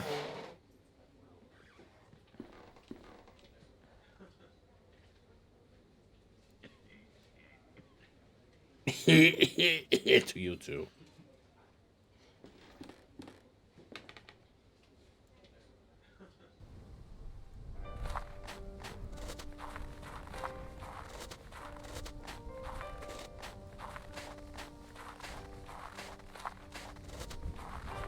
Creep.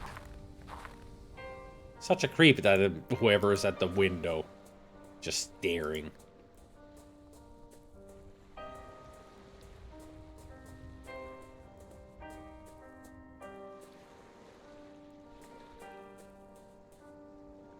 Neither the cracks in your hull or your flaky paint, none of it matters. You're as beautiful as ever, Augustine. Today we will catch the sunset together. Good sir, I cannot put in words what a great service you have rendered this drunken knave. Just as you, a stranger, have brought me to my lost treasure. May this old sailor's spyglass, in whatever way it can, help light the way to yours. Take it. It is a gift from the heart.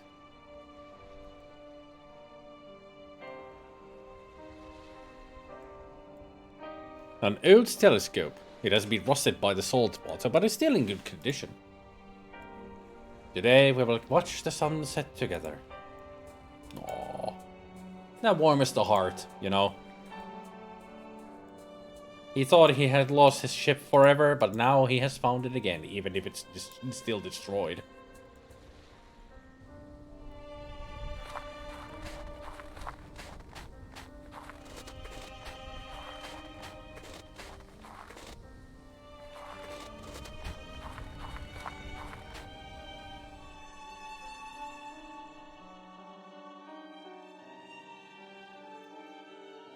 I should respect Kaufman's privacy.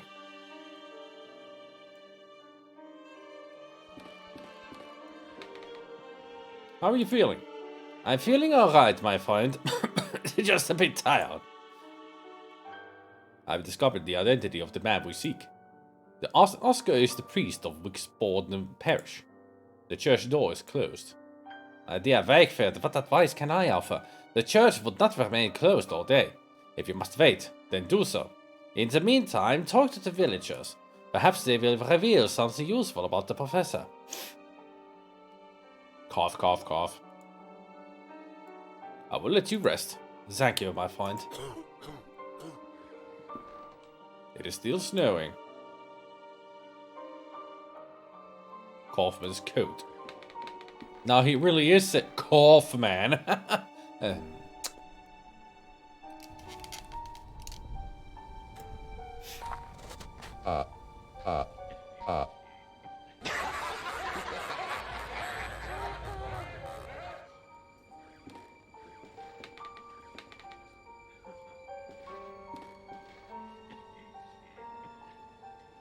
I wonder if you know when the church I wonder if you know when will the church open. I knocked on the door, but there was no answer. Church? Let me give you some advice. Barmaids ain't the people to ask about church opening hours. This here bar is my church. Most of the villagers will come to see things my way too. We praise here these days. The whole village has forsaken the church? But why? The town is forsaken. No work on the coast these days, see? A few can make a living. Most of the fishers and sailors have up or left. Half the cottages lie abandoned. Those who stay, they barely leave their homes. Except to come here, of course. But surely there must be more than just this. Many coastal towns face the same struggle, but none lie abandoned. Well, there's rumors. Silly stories, if you ask me. But some take 'em real serious. Fishers and big dependable guys they'll tell you they've seen stuff out there on the water, apparitions, the shapes among the rocks. I say it's the bows talk, and I should know. Who couldn't see anything in all that mist anyway? But fishers, they're superstitious. Folk believed the tales, and one by one they just didn't come home no more. What can you tell me about Captain Morville? Does he come here often? Fred, he's a regular. A sad, lonely drunk.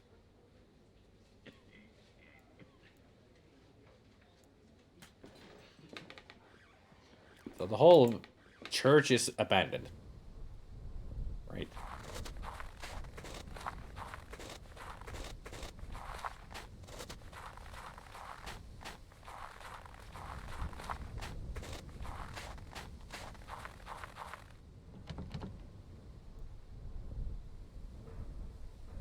Oi!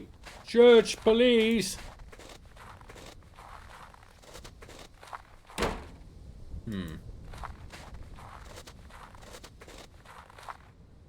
I've run out of matches. Then why are you still carrying that?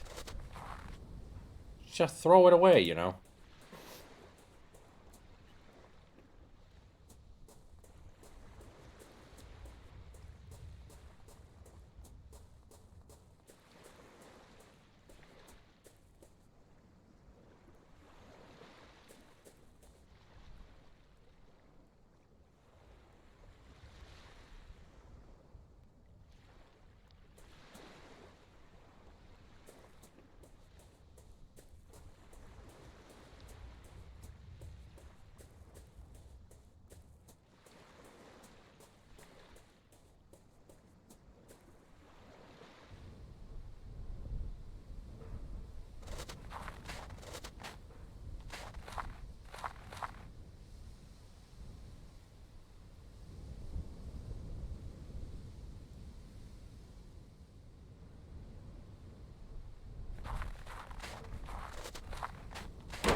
I knew it.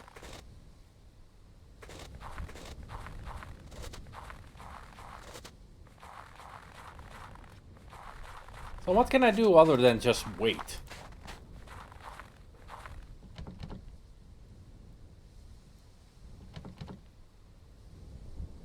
I'll burn it down.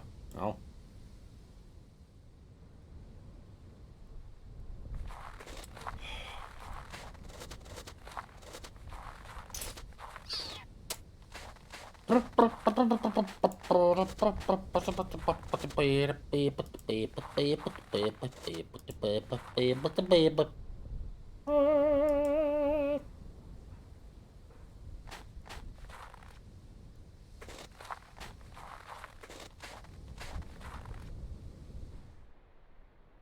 Too bad I can't go back to the mansion.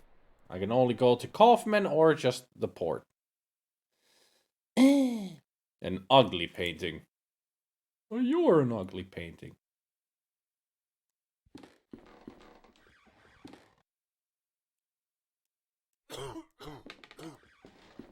You should do something about that cough.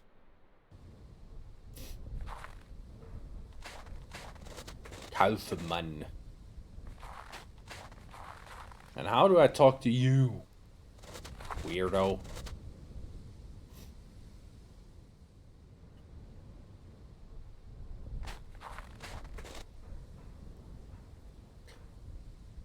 I have no idea what to do.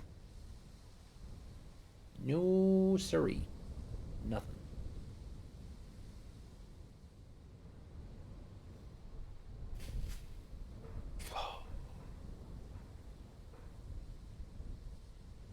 Maybe there's something in the bar. Something in the bar that I might have missed.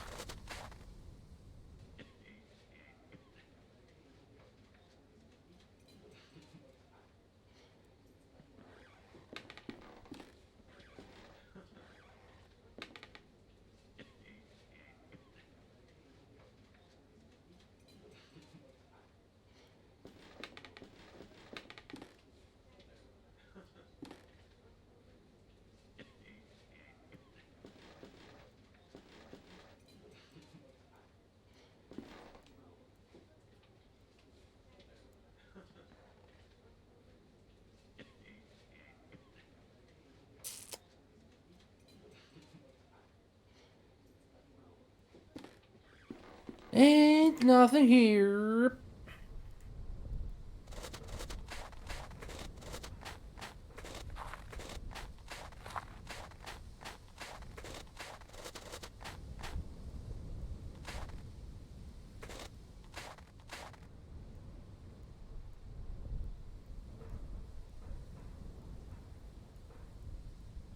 There, now you don't see me. Can I talk to you now? Excuse me, are you spying on me? Oh, I'm sorry. I didn't mean to. You're not from these parts, are you? No, I'm just passing through. Are you right? Yes. Could you do me a favor? For a long time I have wanted to visit the tomb of my lover, but I cannot leave the house due to my illness. Could you please leave these flowers there? No one in this village will do this service for me. Alright, where is that place? Oh, you could not know how grateful I am. You're a good, kind person. You can go to the graveyard through the path right there. The name you need to look for is Carter.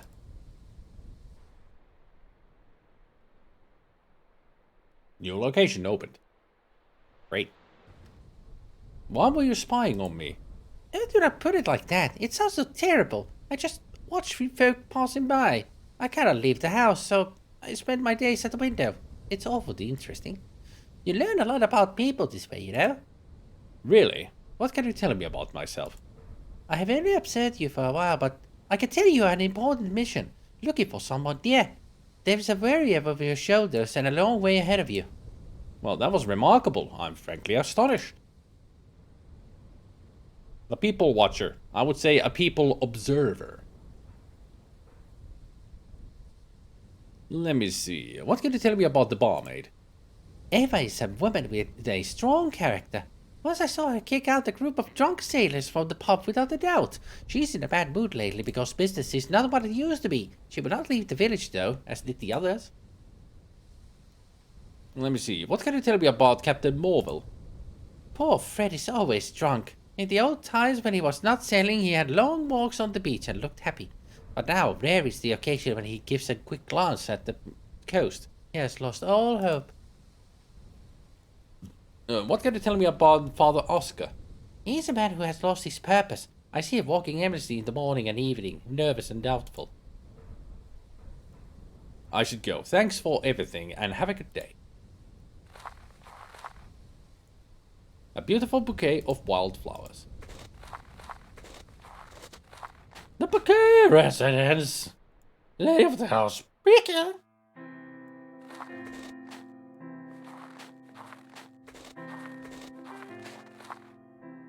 Rose Carter, 1840-1885. I think I found it already.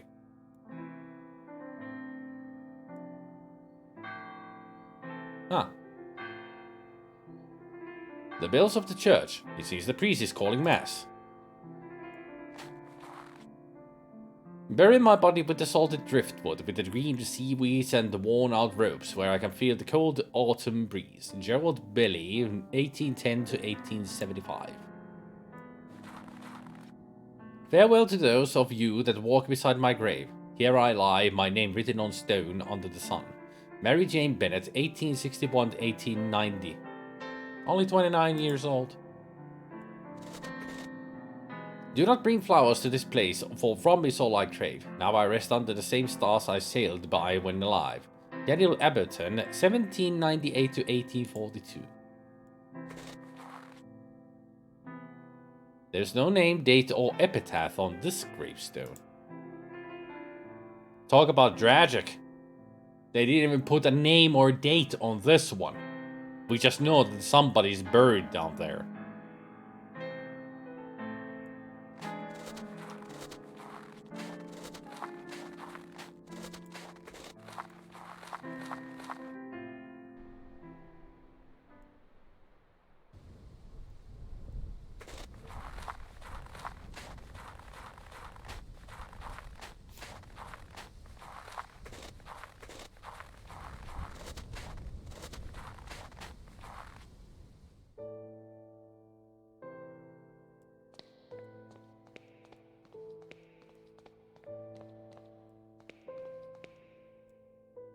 A confessional, so Wickport serves as a Catholic congregation. The widow has been boarded up.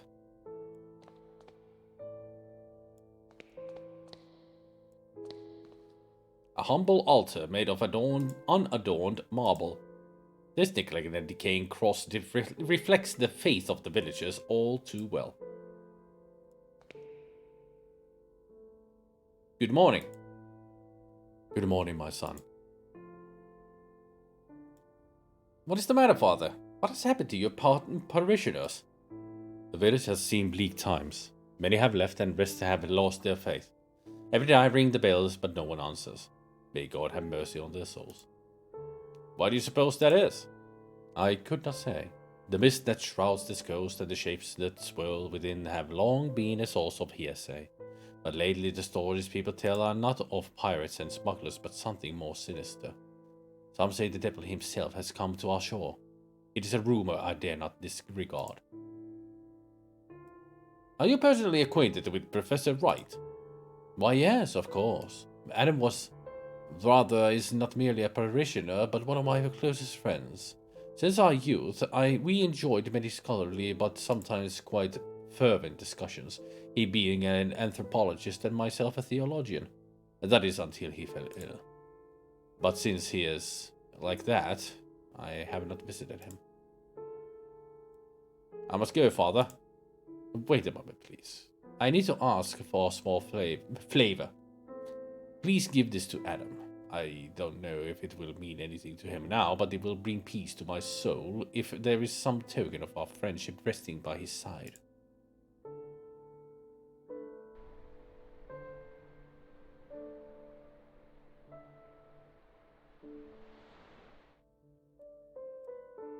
A picture of two young men. They could be Professor Wright and Father Oscar.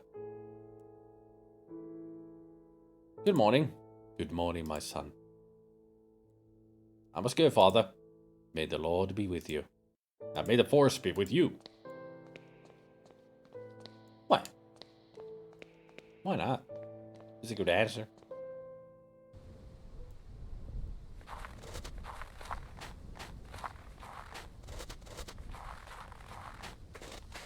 I have left the flowers on your lover's grave, as you asked. Thank you so much. I'm in your debt. Would you happen to know a man named Oscar? Yes, of course. Oscar is the priest of Wickworth Parish. You can find the church right there in front of my house. He's a man who has lost his purpose. I see him walking aimlessly in the morning and evening, nervous and doubtful. You have now a good day, good sir.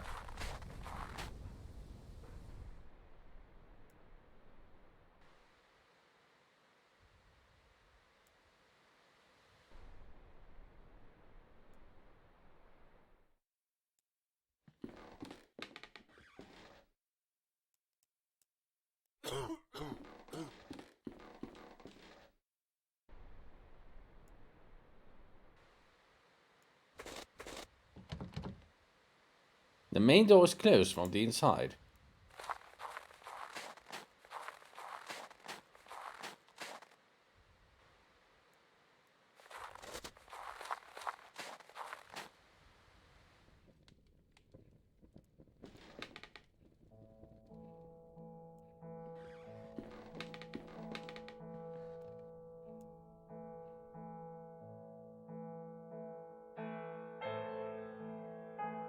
This must be her room. A cage covered in embroidered cloth. The end of the phrase is written on it. A visitor will call. Ah.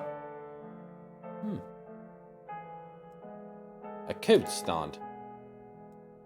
This is a simple wooden wardrobe. There is nothing of interest in there.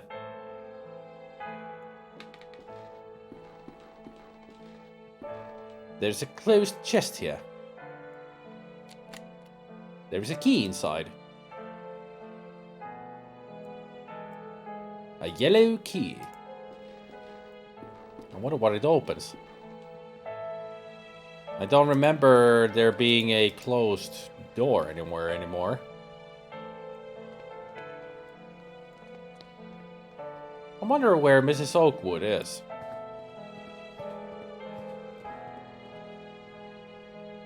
Well, that's never a good sign when we have to take our lantern out.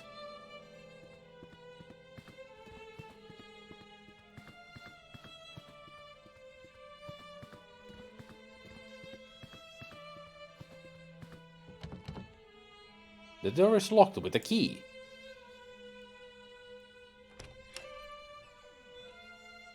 Anybody else got a bad feeling about this?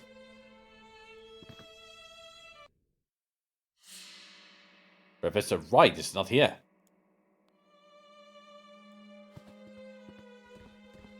There is an open book on the floor. The Book of Birds. It's a compilation of legends related to birds. Some of the text has been marked. The birds were traveling to meet their king when they reached the crossroads. The wretched crow tried to lead them astray and onto the path of mists. Many birds followed him and were lost forever beyond that veil. Only the wisdom of the crested hoopoe and the prudence of the red-feathered robin could lead the remaining 28 back into the path of righteousness. Ever since, the birds have sung their praise, for without the hoopoe and the robin, silence would have fallen forever.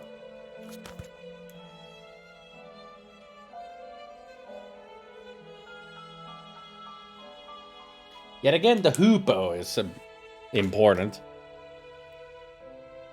Who? Poe. Professor Wright's dressing gown and slippers. So did he dissolve like a Jedi? Now he's a Force ghost somewhere?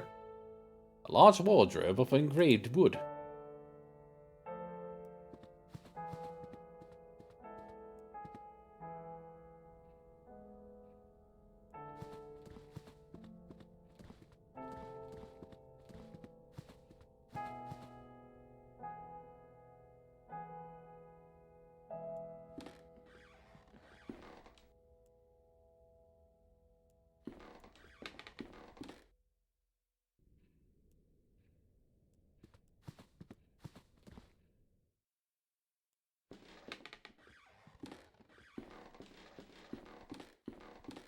Let's see if we can see him from here.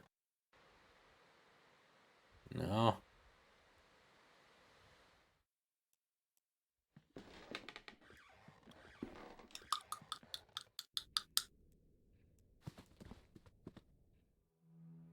Not in the bathroom.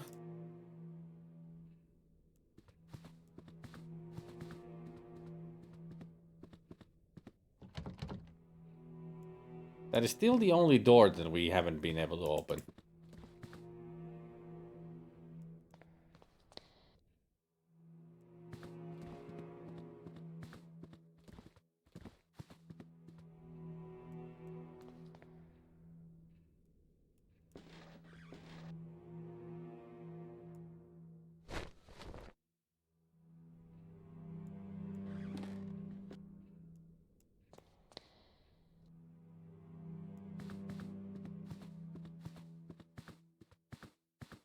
The fire is out. How did this happen?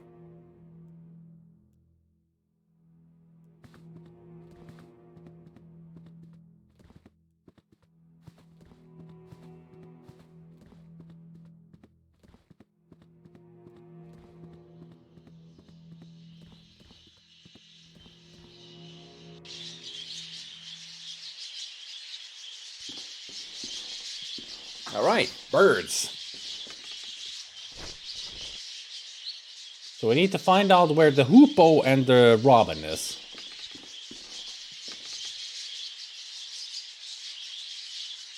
I know the hoopoe is the one with the crested head or something.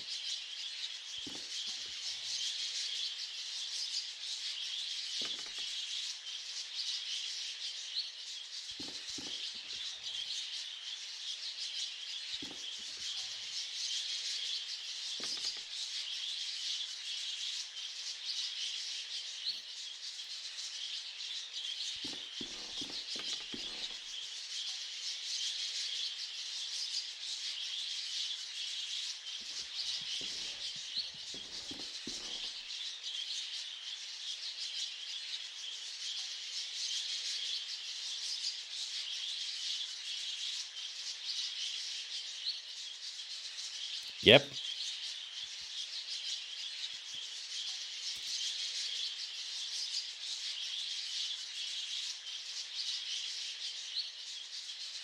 Upumpa and Epops. So the Upumpa Epops is the hoopoe.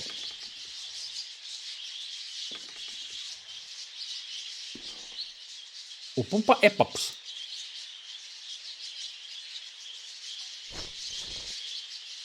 The bird inside grows suddenly quiet. And now the other one, which was...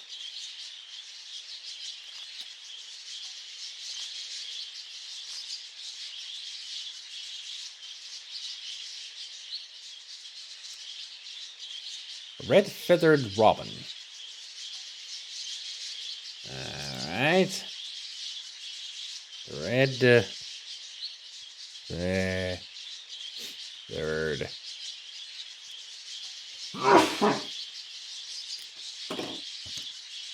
Robin. American robin. Turdus migratorius. Turdus.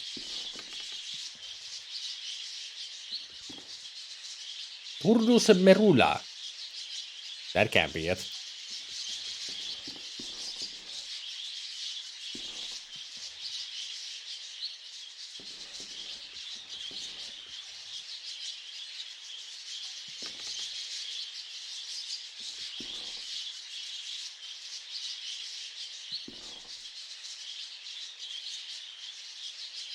Erythacus rubecula.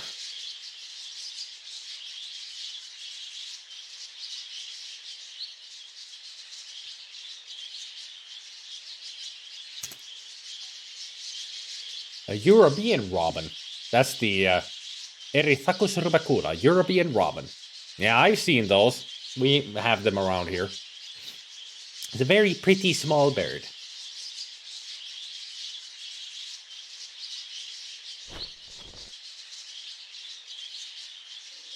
All the birds have suddenly stopped their chittering.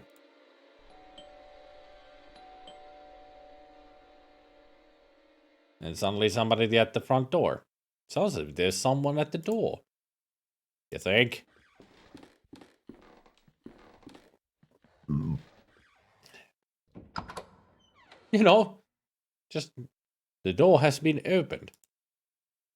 Just normal behavior from birds, you know. Shut down 2 of them and now everybody else will shut up. Just normal. Didn't even notice that there is a few centimeters of snow outside. Huh. I don't see any snow out here, but then again, it's so dark I can't see outside. But I don't think we have snow yet in my area.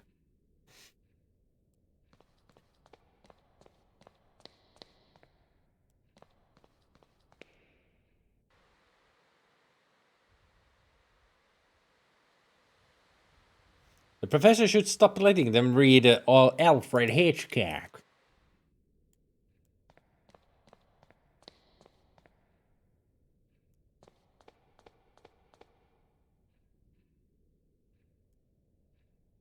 Okay, so the door is open. Now what? Oh. Ah. Huh.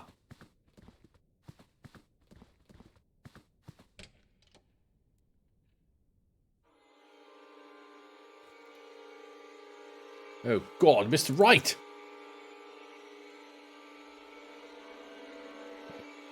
A few books of classical theatre. There's a thin layer of dust on the coat rack, but not on the coat. A cheerful scene that would have lifted my heart on any other day. It stands in stark contrast to the tragedy that has befallen this house.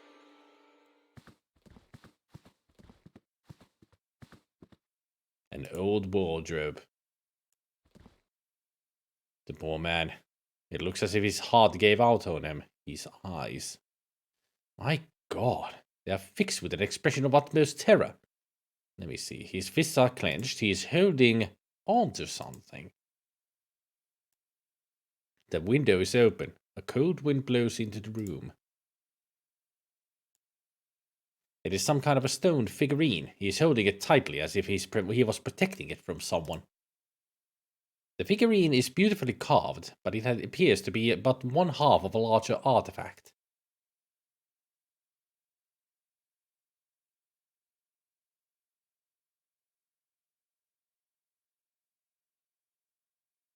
Wait, Reed? On further research, and that makes less sense than I thought it did, since Hitchcock was a director, and I don't think The Birds was based on a book.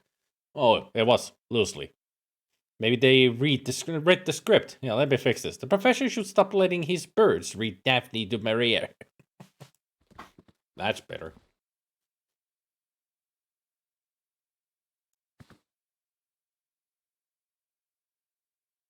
This is serious. I must break the news to Kaufman, and of course the local authorities will have to be informed.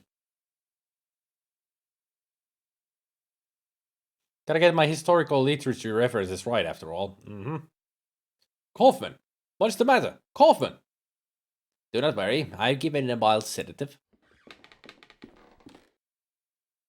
Allow me to introduce myself. I'm Dr. Armitage. The innkeeper called me because he was worried about your friend. Pleased to meet you. I'm Dr. Wakefield. What are Kaufman's symptoms? Strong coughing, general feebleness, dizziness. It is too soon yet for diagnosis. It could be a simple cold. But the sudden onset and severity of his symptoms is certainly a concern.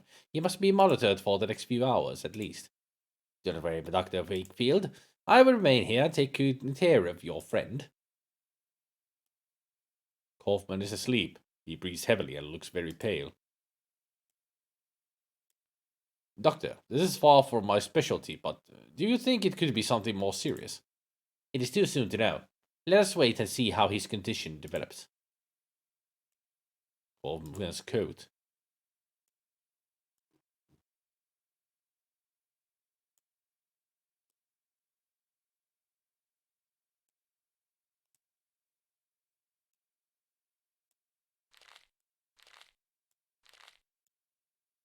Just kill him with the fragment.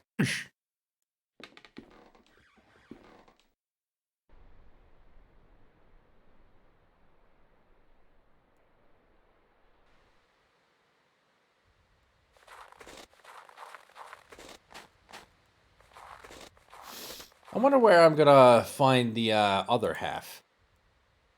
And also, where is Mrs. Oakwood?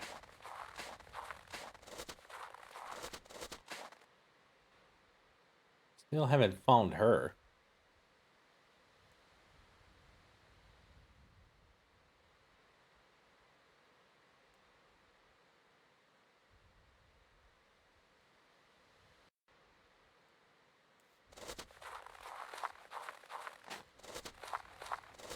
I know that both the book and film were made over half a century later, shush.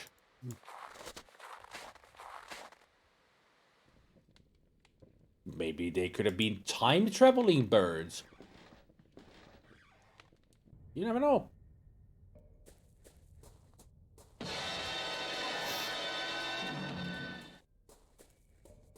Let's see if we can find something new around here that we may have missed. Like the corpse of Mrs. Oakwood. Of course I have bird plushies.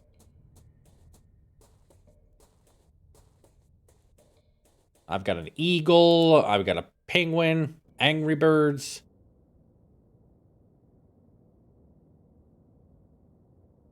That's about it. And the parrot, of course. And Dudley. Sorry, Dudley. You're a chicken. Yeah, but I have plenty. Are they angry? One is. This one right here. Of course I have a parrot. Do you really have forgotten about my parrot? Jeez. Your memory is so fickle. Seriously. It's like Swiss cheese sometimes.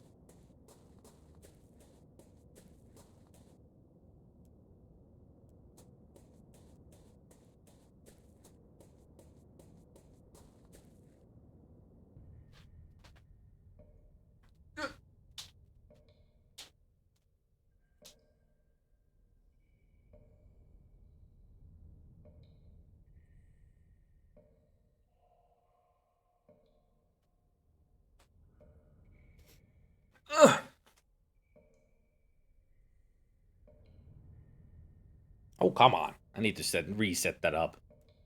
It never works when I click on it. It's plush time. I'm not gonna play any music, but there. Parrot. Because Goblin didn't remember this parrot. There you go.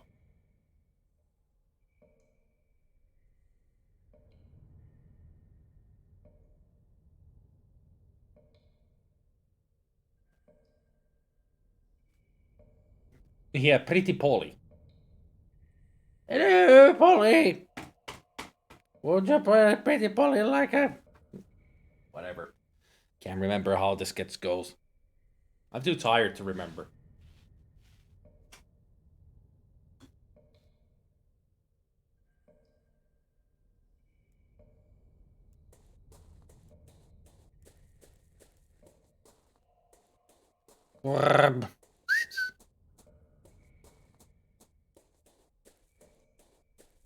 Polly wants a booty.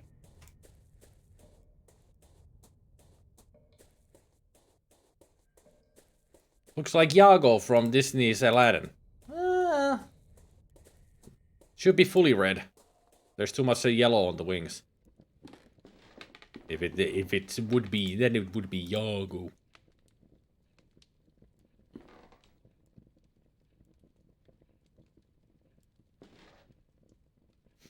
In that case, remind me not to feed it crackers. Yeah, it's not gonna show you the way to a treasure anyway.